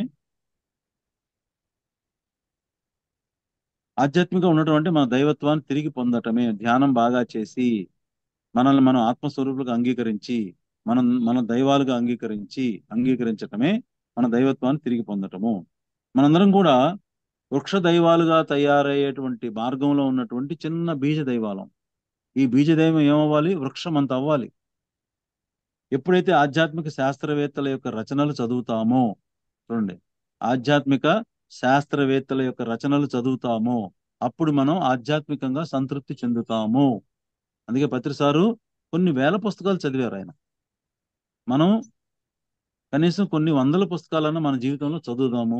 రోజు ప్రతిరోజు 1 గంట 2 గంటలు పుస్తకం చదవటానికి మనం కేటాయించుతాం. ఎంత మనం బిజీ జీవితంలో ఉన్నా కూడా ఒక 2 గంటలు ఆ సినిమా చూడటమో, లేకపోతే ఆ టీవీ సీరియల్ చూడటమో, లేకపోతే ఆ పేపర్లో వచ్చేటువంటి భయంకరమైన వార్తలు చదవటమో, ఏదో ఒకటి మనం పక్కన పెడితే మనం ఖచ్చితంగా ఈ పనికి వచ్చేటువంటి ఈ చదువును మనం చదువుతాం. అందుకనే చూడండి మై డియర్ ఫ్రెండ్స్, మరి ఈ పుస్తకాన్ని కూడా మీ అందరూ కూడా తెప్పించుకొని దీన్ని అనేక సార్లు చదివి ఆత్మ గురించి మీరు తెలుసుకోవాలని చెప్పేసి నేను కోరుకుంటున్నాను. ఎప్పుడైతే మనం ఆధ్యాత్మిక శాస్త్రవేత్తల యొక్క రచనలు చదువుతామో అప్పుడు మనం ఆధ్యాత్మికంగా సంతృప్తి చెందుతాం. పిరమిడ్ మాస్టర్స్ అందరూ ఆధ్యాత్మిక సంతృప్తికి ఉదాహరణలుగా ఉన్నవారే. ఎందుకు? వీళ్ళు మత విశ్వాసాలు, మూఢ విశ్వాసాలకు వెళ్ళరు. వీళ్ళు ఆచార కర్మకాండాల నుంచి దూరంగా ఉంటారు. వీళ్ళు మానవతా విలువలను తిరిగి పొందుతున్నారు. వీళ్ళు తమ దైవత్వాన్ని తిరిగి సాధించుకుంటున్నారు. వీళ్ళు ఆధ్యాత్మిక శాస్త్రవేత్తల యొక్క రచనలు చదివి ఆధ్యాత్మికంగా సంతృప్తి చెందుతున్నవారు. అందుకనే పిరమిడ్ మాస్టర్స్ అందరూ కూడా ఆధ్యాత్మిక సంతృప్తికి ఉదాహరణలుగా ఉన్నవారే. Okay, thank you. మరి మిగిలింది మనం రేపటి క్లాస్లో చదువుకుందాం. Thank you sir, thank you so much. ఈరోజు అద్భుతమైన 5వ రోజు ఆత్మ యొక్క ప్రయాణం అనే అంశాన్ని గురించి శ్రీనివాసరావు గారు అద్భుతంగా మనకి తెలియజేశారు. మనం అందరం అది విన్నాము, మననం చేసుకున్నాం. సో ఈ 7 రోజుల సెషన్లో ఫైనల్గా మనం తెలుసుకున్నది, సార్ ఎన్నో మనకి విషయాలు క్లుప్తంగా తెలియజేస్తూ ఉన్నారు గత 5 రోజుల నుంచి. ఈ 7 రోజుల ఈ యొక్క అంశాల యొక్క అంతిమ సారాంశం, నేను దైవాన్ని, నేను దైవత్వంతో జీవిస్తున్నాను. దైవం యొక్క అంతిమ హయ్యెస్ట్ క్వాలిటీ అన్కండిషనల్ లవ్. చెప్పండి ఒకసారి అందరూ, నేను దైవాన్ని, దైవత్వంతో జీవిస్తున్నాను. ఏంటయ్యా దైవత్వం యొక్క అంతిమ లక్షణం అంటే అనంతమైన ప్రేమతత్వం, అన్కండిషనల్ లవ్. సో ఓషో గారు అద్భుతంగా చెబుతారు, మనం లవ్ అంటే ఇక్కడ ఒక ఫ్లవర్ ఇచ్చి ఐ లవ్ యూ అండి, నేను ప్రేమిస్తున్నాను, అది కాదు లవ్ అంటే. అన్కండిషనల్ లవ్, ఒక ప్రకృతి మాత ఇచ్చే లవ్, ఒక తల్లి ఇచ్చే ప్రేమ. ప్రకృతికి మనం ఎన్నో తెలియని అజ్ఞానంతో ఎన్నో రకాలుగా ఇబ్బంది పెడుతూ ఉంటాం. కానీ ఏ రోజు కూడా మనల్ని ఓపికతో, సహనంతో, ఓర్పుతో మనల్ని భరిస్తానే ఉంటది. ఎప్పుడైతే మానవుడి యొక్క కార్యకలాపాలు ఒక స్థాయి దాటి వెళ్తాయో అప్పుడే ప్రకృతి వైపరీత్యాలు రావడం అనేది జరుగుతుంది. సో ప్రకృతి యొక్క వైపరీత్యాల కారణం కూడా మనమే. అన్ని కూడా మానవాళి నుంచే జరుగుతుంది వ్యవస్థ, మంచి జరిగిన, చెడు జరిగిన. కాబట్టి అటువంటి అన్కండిషనల్ లవ్ని మనల్ని నిరంతరం పెంపొందించుకోవడానికి ఈ సెషన్ ఉంది. అర్థమైందా? సో అందరిని ఒకేలాగా చూడాలి. కుటుంబ వ్యవస్థ, కుటుంబ ధర్మాలు ఓకే పాటించాలి, ఇంట్లో పిల్లల్ని ప్రేమతోనూ చూసుకోవాలి. కానీ మన సమాజంలోకి వెళ్ళినప్పుడు కూడా ఆ యొక్క స్థితిని మనం పొందాలి. సబ్కా మాలిక్ ఏక హై అన్నారు కదా షిరిడి సాయినాథుడు. ఆ యొక్క తత్వం ఎప్పుడు వస్తుందంటే మనం జ్ఞానంతో పాటు సాధన చేయాలి. జ్ఞానాన్ని వినటం వల్ల మనలో మార్పు రాదు. ఆ విన్న జ్ఞానాన్ని ప్రాక్టికల్గా మనం ఎప్పుడైతే ఆచరణలో పెట్టి ప్రాక్టీస్ చేస్తామో తద్వారే మనం ఆ యొక్క స్థితిని పొందగలుగుతాం మై డియర్ ఫ్రెండ్స్. సో ఈరోజు ఇంత అద్భుతంగా మరి ఆత్మ యొక్క ప్రయాణం 5వ రోజు సార్ అద్భుతంగా తెలియజేశారు. మన శ్రీనివాసరావు మాస్టర్కి ఒకసారి గట్టిగా మనం మనస్ఫూర్తిగా కృతజ్ఞతలు తెలియజేద్దాం. అలాగే రేపు మనకి ఈ మహావతార్ ఫౌండేషన్ సెంటర్ బెంగళూరు వైట్ఫీల్డ్లో 18, 19, 18th and 19th మనకి టీచర్ ట్రైనింగ్ అని జరుగుతుంది సార్ ఆధ్వర్యంలో, శ్రీనివాసరావు గారి ఆధ్వర్యంలో. సో కన్నడ సెషన్ వచ్చి సార్ తీసుకుంటారు. అలాగే మరి తెలుగు సెషన్ వచ్చేసరికి మేడం గారు తీసుకుంటారు. సో దీన్ని మేము ఆన్లైన్, ఆఫ్లైన్ 2 కూడా చేద్దాం అనుకుంటున్నాం అనే ఒక ఆలోచనలో ఉన్నాము. సో మీరు ఎవరైనా ఈ మన బెంగళూరుకి నియర్ బై కనుకుంటే ఖచ్చితంగా ఆ వర్క్షాప్ కనుక మీరు అటెండ్ అయితే, ఈ వర్క్షాప్ యొక్క ముఖ్య ఉద్దేశం మనం ధ్యానం చేస్తున్నాం, జ్ఞానాన్ని పొందుతున్నాం. ఎంతో కొంత పాస్ట్ లైఫ్తో పోల్చుకుంటే ఈ ఆధ్యాత్మ మార్గంలోకి వచ్చిన కొంత ఆనందంగా జీవిస్తున్నాం. ఈ మనం పొందిన ఆనందాన్ని 10 మంది పంచడం ఇక్కడ గురుదక్షిణ. ఇక్కడ వేరే దక్షిణలో పిఎస్ఎస్ మూమెంట్లో ఇంకా వేరే దక్షిణలు ఉండవు. ఒక గురుదక్షిణ ఏంటంటే ధ్యాన ప్రచారం చేయటం, మనం తెలుసుకున్న జ్ఞానాన్ని 10 మందికి పంచడం. అందులో భాగంగా టీచర్ ట్రైనింగ్ అని ఒక 2 days సెషన్ జరుగుతుంది. సో ఇది వెరీ వెరీ ఇంపార్టెంట్, అద్భుతమైన కాన్సెప్ట్తో ఈ సెషన్ ఆ 2 days మనకి ఇక్కడ ఫౌండేషన్ జరిగిద్ది. సో దీని యొక్క మనం ఎందుకు దీనికి అటెండ్ అవ్వాలంటే, మనం 10 మందికి ధ్యానం చెప్పాలన్నా స్కూల్స్కి, కాలేజెస్కి, ఇక్కడ కార్పొరేట్ సెక్టర్లో వాటికి చెప్పాలన్నా ఒక ఫార్మేట్, ఒక కరికులం ఉండాలి. సో ఆ కరికులం అద్భుతంగా డిజైన్ చేసి ఈ 2 days అనేది మనం ఇక్కడ మన ఫౌండేషన్లో చేసుకోవడం జరుగుతుంది. సో మీరందరూ ఎవరైతే కుదిరిద్దో ఫౌండేషన్ నెంబర్ ఉంది, మీరు చక్కగా ఆ నెంబర్ కాల్ చేసి రిజిస్ట్రేషన్ చేసుకోవచ్చు. లేదు అంటే ఆన్లైన్లో ఏమన్నా పెట్టే అవకాశం ఉంటే అది నేను ఇంకా వాళ్ళతో డిస్కస్ చేయలేదు. సో యూట్యూబ్ లైవ్ కనుక అట్లా పెట్టినట్టుంటే మీరు ఆ లైవ్లో కూడా పాల్గొని మీ ఇంటి నుంచే మీరు దాన్ని అటెండ్ అవ్వచ్చు. మ్యాక్సిమం దగ్గర ఉన్న వాళ్ళు ఆఫ్లైన్ సెషన్లో జాయిన్ అయితే చాలా అద్భుతంగా ఉంటుంది మీకు కూడా. సో ఈ యొక్క అవకాశాన్ని అందరూ సద్వినియోగపరచుకోవాల్సిన కోరుతున్నాను. ఒక 5 నిమిషాలు డౌట్స్ ఏమన్నా ఉంటే క్లారిఫై చేయించుకోండి. తర్వాత 5 minutes మెడిటేషన్ చేసి ఈరోజు సెషన్ క్లోజ్ చేద్దాం. Any doubts?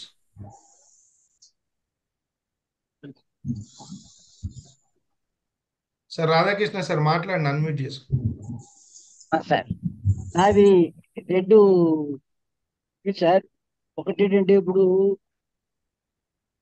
ధర్మం మనం పాటించినప్పుడు ఏంటవుతుందంటే ఆ ధర్మానికి 99% దాకా పాటించాలని సార్ మనకు చెప్పారు. ఆ 99%లో నాకు 2 డౌట్స్ ఉన్నా, అవి మనం తీసుకోవచ్చా లేదన్నది. ఒకటేంటంటే ధర్మానికి హాని జరుగుతుంది అన్నప్పుడు మనము దానికి మనం తీసుకోవచ్చునా? రెండవది, ఆ యుద్ధ రంగంలో ఈ ధర్మరాజు గారు ఈ చనిపోయాడని చెప్పినప్పుడు ఆయన చెప్పాడు, అది ఏ సందర్భంలో చెప్పాడు. తర్వాత ఇంకోటి ఏంటంటే ఇప్పుడు ఎవరైనా రోడ్డు మీద పడిపోయిన వాళ్ళకి మనం వెళ్ళటంలోని నేను ఒక సోషల్ వర్కర్గా చాలా సార్లు దాంట్లోని ప్రాబ్లమ్స్ చాలా ఫేస్. మనల్ని ఏమోని విట్నెస్ గా చేసేస్తారు, మనల్ని హాస్పిటల్కి వెళ్ళమంటారు. హాస్పిటల్కి వెళ్ళిన తర్వాత కోర్టుకు కూడా వెళ్ళవలసి ఉంటుంది. వెళ్ళిన తర్వాత ఏంటంటే అక్కడ 2 గ్రూపులు కానీ 2 గ్రూపులు మధ్యలోని మనకి ఏంటంటే మనం నలుగుతాం కొద్దిగా. ఇవన్నిటిలో అవుతున్నప్పుడు ఏంటంటే అది మనము యుక్తిగా తప్పించుకుని ఆ 99%లోని కూడా కన్సిడర్ చేసుకోవచ్చా? ఓకే, ఇక్కడ ధర్మో రక్షతి రక్షితః, ఇది బ్యూటిఫుల్ స్టాండర్డ్. ఇంకా అంటే దీనికి ఇంకా ఎదురులేనటువంటి ఒక నానుడి. ధర్మో రక్షతి రక్షిత. మీరు ధర్మాన్ని రక్షిస్తే ఆ ధర్మం మిమ్మల్ని రక్షిస్తుంది.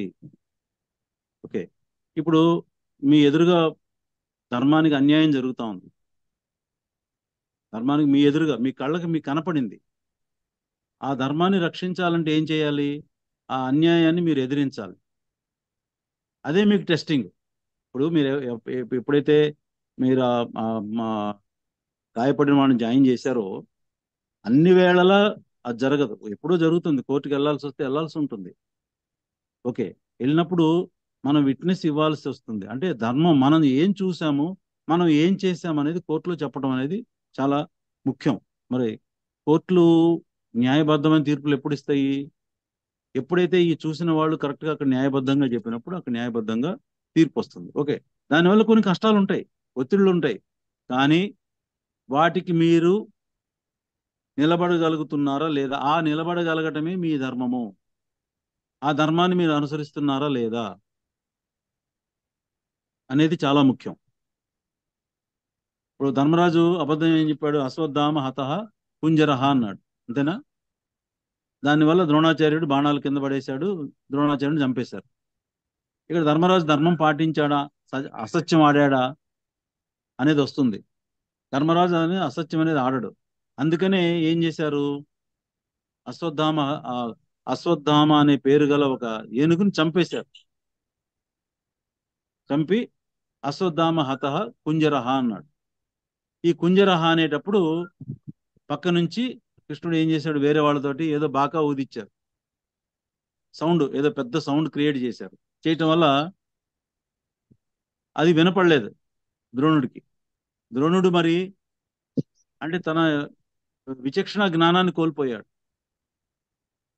ద్రోణుడు కూడా ఆత్మజ్ఞాని అయి ఉన్నట్లయితే విచక్షణ జ్ఞానం కోల్పోకుండా ఆ వచ్చిన వార్త నిజమా కాదని తెలుసుకోవాల్సినటువంటి అవసరం లేదనుకున్నాడు. వెంటనే బాణాలు కింద పడేశాడు. అంటే తన ధర్మాన్ని తను వదిలేశాడు. ద్రోణుడు ధర్మం ఏంటి? ఒకవైపు యుద్ధంలో నిలబడినప్పుడు కొడుకులు చచ్చిపోయినా ఎవరు చచ్చిపోయినా ఏం చేసినా సరే యుద్ధం చేయాల్సిందే. అలా కాకుండా ఏం చేశాడు, కొడుకు చనిపోయాడని చెప్పి తెలియగానే ఆ బాణాలు కింద పడేశాడు. ఏమైపోయింది అప్పుడు? చనిపోయాడు. అంటే మీ ధర్మం ఏదైతే అదే చేయాలి మీరు. అది కూడా ఈ బుక్ లో ఉంది. జీవిత లక్ష్యం ఏదైతే అదే చేయాలి మీరు అనే మాట చెప్తారు పత్రి సార్. అలాగే ధర్మాన్ని రక్షించేటప్పుడు మనకు ఎదురయ్యేటువంటి కష్ట నష్టాలన్నీ కూడా మన టెస్టింగ్సే. ఇప్పుడు ధర్మం వైపు నిలబడటానికి ముందుకు వచ్చాడు, నిలబడగలడా లేదా అనేటువంటి టెస్టింగ్ జరుగుతూ ఉంటుంది అక్కడ. ఎవరైతే ఆ టెస్ట్ లో పాస్ అవుతారో వాళ్ళు మాత్రమే ధర్మాన్ని రక్షిస్తారు. వాళ్ళని మాత్రమే ధర్మం రక్షిస్తుంది. ధర్మం రక్షిత అనేది అంత తేలికగా అంత తేలికగా జరిగేటువంటి విషయం కాదు. తర్వాత సార్ మానవతా విలువలు అంటే సత్య, ధర్మ, శాంతి, ప్రేమ, అహింస అని మాకు బోధించేవారు బాబా గారు. అవేనా లేకపోతే ఇంకేమన్నా అందులో ఇంకా యాడ్ అవుతాయి సార్ మానవతా విలువలు? ఏమన్నారు? మానవతా విలువల గురించి స్వామి సత్యసాయి బాబా గారు ఎప్పుడు మాకు చెప్తుండేవారు విస్తృతంగా. అవి ఏంటి చెప్పారంటే సత్య, ధర్మ, శాంతి, ప్రేమ, అహింస అని 5 వీటి మీదనే ఆయన చెప్పేవారు. అవే కరెక్టా లేకపోతే ఇంకేమన్నా అందులో ఉన్నాయి? కరెక్ట్. ఇంకా కావాలనుకుంటే స్నేహము, కరుణ, ముదితము, ఉపేక్ష ఇలాంటివి కూడా మీరు యాడ్ చేసుకోవచ్చు. ఆ 5 బేసిక్. అవి ప్రేమలోకి వచ్చేస్తాయి కదా సార్? ప్రేమ వేరు, కరుణ వేరు, ముదితం వేరు, ఉపేక్ష వేరు. Okay sir, thank you.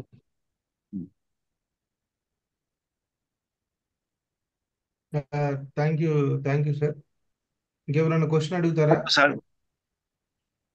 అడగండి వెంకటరత్న.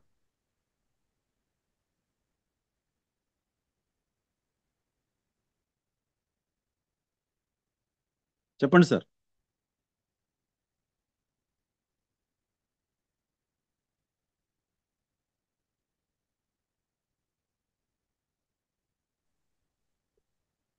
Hello sir. హలో.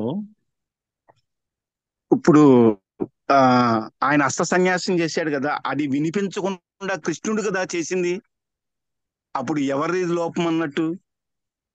ఆయన విచక్షణ కోల్పోయాడు, అస్త సన్యాసం చేశారు అని మీరు అన్నారు కదా అశ్వత్థామ కుంజరహ అన్నప్పుడు.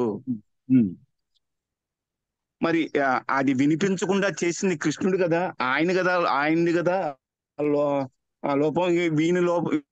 వీనికి లోపం వల్ల అస్త సన్యాసం చేశానని చెప్పమన్నారు మీరు. టెస్ట్ చేసి ఉండొచ్చు కృష్ణుడు. ఇతనికి అవగాహన అనేది ఉంటుందా, ఆ లోపం ఏర్పడుతుందా అని. దాని ఏముంది, భగవంతుడు మనకి ఎన్నో పరీక్షలు పెడతాడని అంటాం కదా మనం.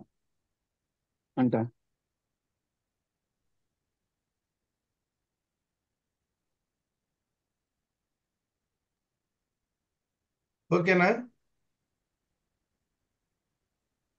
వెంకటరత్న గారు? అయిపోయిందా మీ డౌట్? ఓకే. అంటే వినపడినంతగా చేస్తే అది కూడా టెస్టింగ్ అండి. అది కూడా ఇక్కడ నాకు తెలిసినంత వరకు చెప్తున్నాను. నాకు తెలియని ఇంకా చాలా ఉండొచ్చు బియాండ్.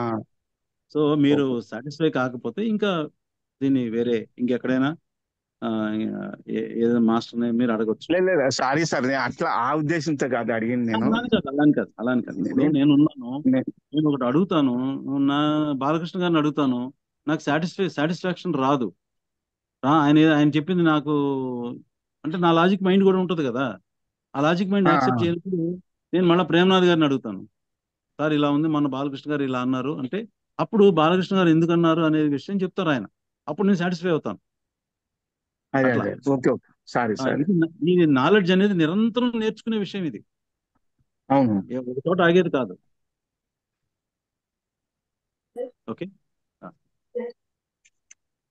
నమస్తే సార్. నమస్తే. హలో సార్, విగ్రహారాధన గురించి కూడా చెప్పారు కదా సార్, కర్మకాండలో విగ్రహారాధన అని. అది చేయకూడదంటే మరి అన్ని టెంపుల్స్ అవన్నీ ఎందుకు చేస్తారు సార్, పూజలు అవన్నీ? అంటే ఇక్కడ నాస్తికత్వం అనేది భూమి మీద ఉండింది. వాళ్ళని ముందు ఆస్తికులుగా మార్చాలి. ఆస్తికులుగా మార్చాలంటే నిదర్శనాలు ఉండాలి. సత్యసాయిబాబా ఉన్నారు. ఆయన పని ఏంటంటే ఆయన భూమి మీదకి వచ్చింది, ఆయన గొప్ప యోగేశ్వరుడు. కానీ ఆయన ధ్యానం ఎందుకు చెప్పలేదు? ఆయన ధ్యానం చెప్పలా. ఆయన ఎంతసేపటికి ఈ నాస్తికులను ఆస్తికులుగా మార్చేటువంటి దానిలోనే ఆయన నిమగ్నమై ఉన్నారు. ఎన్నో నిదర్శనాలు చూపించారు.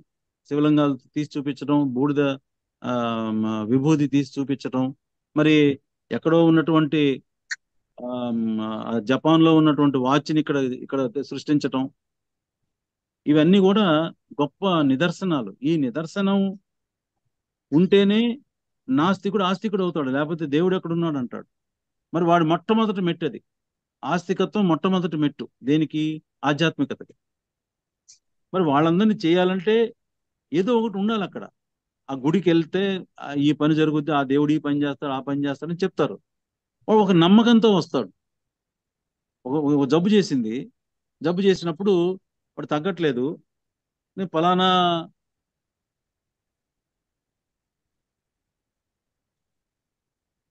ఫలానా దీనిలో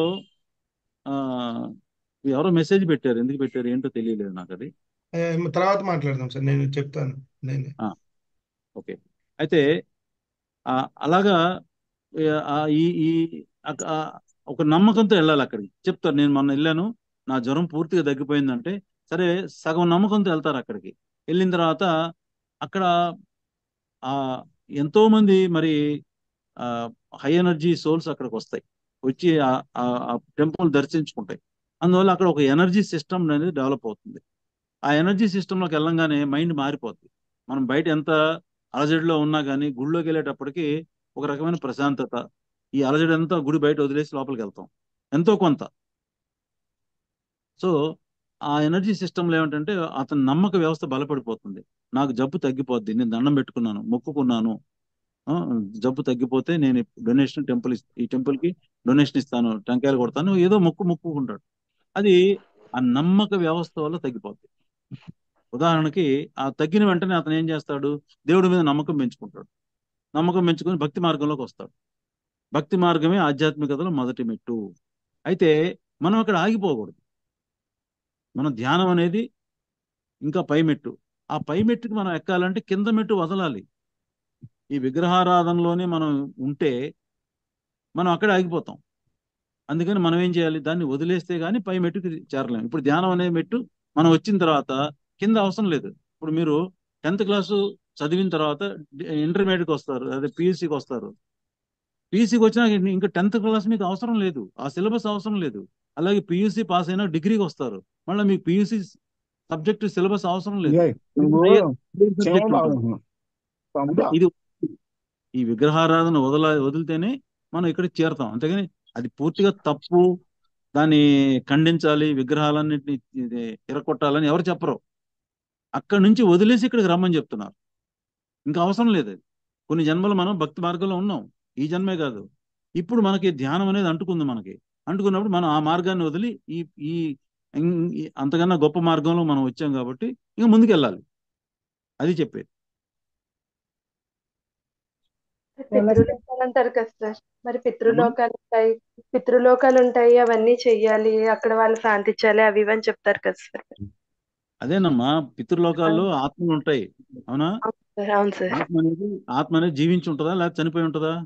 జీవించే ఉంటుంది సార్. జీవించిన వాళ్ళకి మీరు పిండం పెడతారా? పెట్టొచ్చా? తప్పు కదా. మరి అది కరెక్ట్ అయితే ఇంట్లో రోజు అమ్మా నాన్నలకి వాళ్ళు జీవించుండగా పిండం పెట్టొచ్చుగా ప్రతిరోజు. లేదా మన పిల్లలకి పిండం పెట్టుకోవచ్చుగా, మన భర్తకు భార్యకు పిండం పెట్టుకోవచ్చుగా. అందుకని ఏంటంటే ఆత్మ అనేది నిత్యం సత్యం జీవించి ఉంటుంది, దానికి పిండాలు పెట్టకూడదు. ఇవన్నీ కూడా మనకు చెప్పారు, మన వాళ్ళు చెప్పారు. మరి మీరు చూసారా, పిండం పెట్టకపోతే మీరు ఎప్పుడైనా మీ పితృలోకాల్లో ఉన్న ఆత్మలు శాంతించలేదని మీరు ఎప్పుడైనా కనుక్కున్నారా? మీరు తీవ్ర తపస్సు చేసి కనుక్కొని ప్రయత్నం చేయండి, ఎవరు చేయరు. అది విషయం. చెప్పింది గుడ్డిగా నమ్ముతాం, వాళ్ళు చెప్పారు మనం నమ్మేస్తున్నాం అంతే.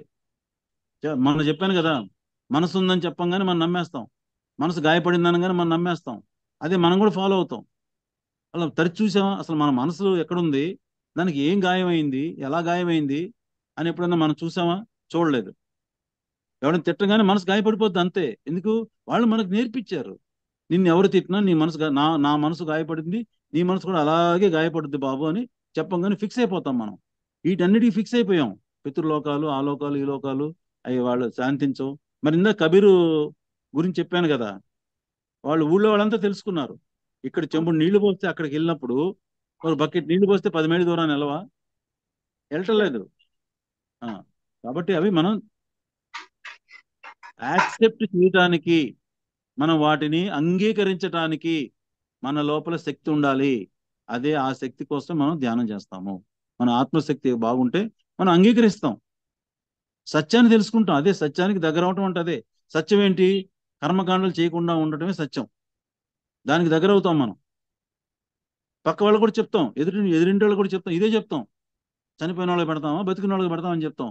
నీది వితండవాదము అంటారు, మీరు తేడాగాళ్ళు అంటారు కదా. ధ్యానం చేసే వాళ్ళంతా తేడాగాళ్లే లోకం దృష్టిలో. మనం తేడాగానే ఉందాం, తప్పేం లేదు. ఓకేనా? Okay sir. నెక్స్ట్ ఇంకెవరినైనా క్వశ్చన్ ఉంటాడు? నమస్తే సార్. నాకు కూడా అదే డౌటే వచ్చింది. ఆ విగ్రహారాధన గురించి ఒకటి, ఆ విగ్రహారాధన తర్వాత ధ్యానం అన్నారు, విగ్రహారాధన వద్దు అన్నారు. కానీ ఇప్పుడు మీరు పురాణాల్లోకి వెళ్ళినారు కాబట్టి, పురాణాల్లో శ్రీకృష్ణ పరమాత్మ అరణ్యవాసంలో ఉన్నప్పుడు పాండవులకు అంటే ధర్మరాజుకు యజ్ఞయాగాదులు, వ్రతాలు, నియమాలు చెప్పాడు. మరి అదే నియమమే అయితే అర్జునునికి చెప్పలేదు. అర్జునునికి పాశుపతాస్త్రం కోసం అనేసి తపస్సుకి వెళ్ళమన్నాడు. మరి అదే చెప్పలేదు. అంటే మొదటిది ఇది చేయొచ్చు, ఇంకా సిద్ధి పొందాలా అంటే తపస్సు అంటే ధ్యానం. ఇప్పుడు ఎవరి స్థాయిని బట్టి వాళ్ళు చేస్తారు. అంటే ఆత్మ రెండు ఏ స్థాయిలో ఉంటే అరణ్యవాసంలో ఉండేవాడు అది చెప్పాడు. ఆ స్థాయి విషయాలే మీరు అక్కడ తీసుకుంటారు. ఇప్పుడు మీ ఆత్మస్థాయి కేవలం పూజలు వాటిలోనే ఉందనుకోండి, కొన్ని జన్మలు మనం అందరం చేసి వచ్చాం. మనం చాలా వీరభక్తులం కూడా కొన్ని జన్మల్లో. కానీ ఆత్మ స్థాయికి ఇవాళ వచ్చాం మనం. రేపు మీకు మీరాబాయి గురించి చెప్తాను, మీకు చాలా ఒక వండర్ అనిపిస్తుంది అనమాట. ఓకే, మీరాబాయి మళ్ళీ పుట్టింది, అది మాకు యాక్సిడెంటల్గా తెలిసింది. ఆ విషయం రేపు చెప్తాను మీకు అందరికి, ఎక్కడ ఎలా పుట్టింది ఏంటి. ఆ భక్తి మార్గంలోనే మనం ఏమనుకుంటాం అంటే మీరాబాయి చాలా కృష్ణుడిలో లీనమైపోయింది అనుకుంటాం, కానీ అలా జరగలేదంట. అది ఆ విషయం రేపు చెప్తాను మీకు, అప్పుడు మీకు ఇంకా కొంత అర్థమవుతుంది. గుర్తు చేయండి, నేను మర్చిపోయినా గుర్తు చేయండి. మీరాబాయి అనండి, నేను చెప్తాను. సార్ శివ గారు ఇంకొకటి చెప్పొచ్చా? టైం అయిపోయిందా? చెప్పండి సార్, చెప్పండి. ఏమి లేదు, ఇప్పుడు సార్ చెప్పారు కదా, దాని గురించే మనకి ముందు ఒక క్లాసులోని ఒక స్వామి ఇంటికి ఒక ఆయన వచ్చారు మనకి. ఆయన చాలా రోజులు సత్యసాయిబాబా గారు భక్తులు ఉన్న తర్వాత పత్రి సార్ తోటి 20 సంవత్సరాలతో ప్రయాణం చేశారు. ఆ తర్వాత అయితే ఆయన చెప్పింది ఏంటంటే, ఇప్పుడు ఎలిమెంటరీ స్కూల్లోని చిన్నపిల్లలు అందరూ కూడా వెళ్తారు, కానీ అందులో మేధావులు కూడా ఉంటారు. వాళ్ళ తర్వాత హైయర్కి వెళ్ళి తర్వాత పెద్ద పెద్ద డిగ్రీలు, పిహెచ్డీలు చేసి సైంటిస్టులు అన్నీ అవుతారు. కానీ ఎలిమెంటరీ స్కూల్లో ఉన్నప్పుడు వాళ్ళకి మనం ఏంటంటే ఆ స్కూలు విధానంకి అలవాటు చేయడానికి వాళ్ళకి ఏదో పెపర్మెంట్లు, చాక్లెట్లు, లేకపోతే మంచి మంచి కథలు ఆటలు ఇచ్చి వాళ్ళు ముందు అక్కడ కూర్చోబెట్టి నేర్పించి తర్వాత నెమ్మదిగా ఎలిమెంటరీ స్కూల్ నేర్పిస్తారు. ఆ నేర్పించినప్పుడు కూడా ఇప్పుడు వాడికి చెప్తాడు ఏంటంటే, సూర్యుడు తూర్పును ఉదయిస్తున్నాడు, తర్వాత పశ్చిమాన్ని అస్తమిస్తాడు అని చెప్తాడు, కళ్ళతో చూస్తాడు కాబట్టి అది నమ్ముతాడు. కానీ అదే కుర్రవాడు మళ్ళీ హైయర్ స్టేజెస్కి వచ్చిన తర్వాత సూర్యుడు ఏమోని ఉదయించట్లేదు, అస్తమించట్లేదు, భూమి గుండ్రంగా తిరుగుతుంది కాబట్టి ఈ రెండు మనకు కనబడుతున్నాయి అన్నది అది వాస్తవం అని చెప్తాడు. అది కరెక్టే, వాడు అప్పుడు నమ్మగలిగిన స్థితిలో ఉంటాడు. కాబట్టి ఏంటంటే పత్రి సార్ అప్పుడు ఈయన రాము గారు అడిగారట ఒకసారి, సార్ మరి ఆయనలాగా మీరు కూడా ఏవో చైన్లు ఇవి చేసి ఇచ్చేస్తే మీ దగ్గర మన దగ్గర కూడా చాలా మంది వస్తారు. అప్పుడు పత్రి సార్ చెప్పారట, ఆయన కరెక్టే నేను కరెక్టే. ఆయన ఆయన ఏంటంటే ఏ ముందు ఏంటంటే పిల్లల్ని త్రోవలో పెట్టి వాళ్ళని ఏంటంటే ఉన్నత మార్గం వైపు తీసుకెళ్తున్నారు. ఆ తర్వాత ఏంటంటే నేను వాళ్ళని ఏంటంటే ఇంకా మీద స్థితులు తీసుకెళ్తున్నాను. ఏదైనా మనం మీదకి వెళ్ళాలంటే కింద మెట్లుతోనే మనం మెట్లు ఎక్కుతాము అని చెప్పారు సార్. అది అందరికీ అవసరం అవుతుంది క్లారిఫికేషన్ అని చెప్పి నేను చెప్తున్నాను, నాకు తెలిసింది. Okay sir, thank you. So ఇది ఫ్రెండ్స్ ఈరోజు సెషన్. ఎన్నో రకాల క్వశ్చన్స్ వస్తూ ఉంటాయి, దానికి ఆన్సర్లు చెప్తూనే ఉన్నారు ఎంతో మంది మాస్టర్లు. ఇక్కడ మనకి పిఎస్ఎస్ మూమెంట్ లో 18 ఆదర్శ సూత్రాలు అనే ఒక కాన్సెప్ట్ లో నేను ఒక 1 minute ఒక మాట్లాడేసి సెషన్ క్లోజ్ చేద్దాం. విగ్రహారాధన చేయకూడదు అని ఖచ్చితంగా చెప్పాం. ఇక్కడ విగ్రహారాధన చేయకూడదు అంటే విగ్రహారాధన వ్యతిరేకించడం కాదు. మిత్రులందరూ ఇది ముఖ్యంగా గుర్తుపెట్టుకోవాలి. ఒక 6th క్లాస్ స్టూడెంట్ 7th క్లాస్కి వెళ్ళాక 6th క్లాస్ సిలబస్ జోలికి వెళ్ళకూడదు. అట్లాగే మనం సార్ చెప్పినట్టు ఎన్నో జన్మల్లో కర్మయోగం చేసాం, భక్తి యోగం చేసాం, ఇప్పుడు ధ్యాన యోగంలో ఉన్నాం. శ్రీకృష్ణ పరమాత్మకు కర్మ సిద్ధాంతం ఉందా అంటే యోగికి జ్ఞానికి కర్మ సిద్ధాంతం లేదు. పరిపూర్ణమైన ఎన్లైట్మెంట్ అయ్యాక, పరిపూర్ణమైన జ్ఞానస్థితి పొందాక ఆ యొక్క యోగికి మరి కర్మ సిద్ధాంతం అనేది అంటదు. ఆ కర్మ సిద్ధాంతం అంటనప్పుడు కర్మకాండలు ఎవరు చేయరు వాళ్ళు. కానీ మానవులందరూ ఆ స్థితిలో ఉండరు కాబట్టి మానవాళికి ఏ స్థాయిలో వాళ్ళకి ఆ సిలబస్ పెట్టాలి కాబట్టి మరి వెనకటి నుంచి కూడా అవన్నీ ఉన్నాయి. మనం ఒక 200-300 సంవత్సరాల పూర్వం వెళ్తే ప్రతి ఇంట్లో ఉదయం లేవగానే ధ్యానం జరిగేది. ధ్యానంతోనే జీవితాలు మొదలయ్యాయి. ఆ రోజులన్నీ కల్టివేట్ అయిపోయినాయి. మోడర్న్ కల్చర్ వచ్చింది. మన భారతీయ సనాతన ధర్మంలో ఉన్నటువంటి ఇవన్నీ కూడా మనకి అట్టడుకు వెళ్ళిపోయినాయి. ఎప్పుడైతే అట్టడుకు వెళ్ళిపోతాయో ధర్మాన్ని, ఈ సత్యాన్ని తెలియజేయడానికి మానవ రూపంలో దేహాన్ని తీసుకొని ఒక్కొక్క యుగంలో ఒక్కొక్క మాస్టర్ వచ్చారు. ఇది కలియుగంలో ఎక్కువ మంది అవసరం అవుతున్నారు సమాజానికి. ఈరోజు ఎన్నో ఆధ్యాత్మిక సంస్థలు పనిచేస్తూ ఉన్నాయి. అందరి ధ్యేయం లోక కళ్యాణం. ఏంటి లోక కళ్యాణం అంటే, నువ్వు ఎప్పుడైతే బుద్ధితో వికసించి బుద్ధత్వంతో ఉంటామో ఆ బుద్ధత్వ స్థితిలోనే నువ్వు 10 మంది మంచి శ్రేయస్సు కోరుకుంటావు. ఎప్పుడైతే నీకు ఆలోచన వస్తుందో, ఇప్పుడు నేను ధ్యానం చేస్తున్నాను, విషయాన్ని తెలుసుకున్నాను, నాకు చెడు చేయాలని ఆలోచన రాదు కదా. రాదు. నేను 10 మందికి కూడా చెడు చేయొద్దని చెప్తా ఉంటా. ఇలా ఈ చైన్ స్ప్రెడ్ అయినప్పుడు అక్కడ ఆ మంచి అనేది మనం నెలకొల్పుతాం సమాజంలో. అదే లోక కళ్యాణం అంటే. లోక కళ్యాణం అంటే ఏదో కళ్యాణం చేయటం కాదు. ఇప్పుడు ఇందాక మేడం అడిగారు, యజ్ఞాలు, హోమాలు ఇవన్నీ ఎందుకు చేస్తాం? ప్రకృతి కోసం. ఏ హోమం చేసినా, ఏ యజ్ఞం చేసినా కూడా ఒక మంచి సంకల్పంతో అందరూ బాగుండాలి, విశ్వంలో ఉన్నటువంటి మానవాళి కూడా సుఖ సంతోషాలతో విరజిల్లాలి అని కోరుకుంటా. అది ఒక వ్యక్తి కోరుకొని చేసే యజ్ఞం. ఈ ధ్యాన యజ్ఞం అనేది ఇండివిజువల్ గా సెల్ఫ్ ట్రాన్స్ఫర్మేషన్. ఎవరికి సెల్ఫ్ ట్రాన్స్ఫర్మేషన్ ఎప్పుడైతే మనకు అందిద్దో తద్వారా మన సమాజంలో శాంతిని, సౌభాగ్యాన్ని జ్ఞానం ద్వారానే మనం పెంపొందించబడుతుంది. కాబట్టి సో ఇక్కడ సబ్జెక్ట్ ఒక పాయింట్ వచ్చినప్పుడు దాని పట్ల ఇంతకుముందు చాలా సెషన్లో కూడా ఇది మాట్లాడుకున్నాం మనం క్లారిటీగా విగ్రహారాధన గురించి. సో మన యోగ మార్గంలో ఉన్నాం కాబట్టి అది అవసరంలా. అప్పుడు ఇంతకుముందు మనం భగవంతుడిని బాహ్యంగా కొలిచాం, ఇప్పుడు మానసికంగా నేనే భగవంతుడిని. ఎన్నో నిదర్శనాలు ఉన్నాయి నేను భగవంతుడిని అని ప్రూవ్ చేసుకోవడానికి. ఓకేనా? సో మిత్రులందరూ ఈ సాధనా మార్గంలోకి వచ్చినాక ఎప్పుడైతే మనం ఈ సిలబస్ని అటాచ్ అవుతామో అప్పుడే మనకు దీనిలో రిజల్ట్ అనేది ఉంటుంది. ఓకేనా? అట్లా మనకి చాలా విషయాలు తెలియవు. ఇప్పుడు శ్రీకృష్ణుడు ఉన్నాడు, భగవద్గీత ఎవరు రాశారంటే కృష్ణుడు రాశాడు. అది కృష్ణుడి సందేశం కాదు, భగవంతుడి సందేశం. కృష్ణుడు అనే శరీరం ద్వారా, ఆ శరీరం ద్వారా భగవంతుడు ఇచ్చిన సందేశమే భగవద్గీత. అవునా కాదా? ఇప్పుడు శ్రీనివాసరావు సార్ క్లాస్ చెప్తున్నారు, శ్రీనివాసరావు సార్లో ఉన్న భగవంతుడి జ్ఞానం చెప్తున్నాడా?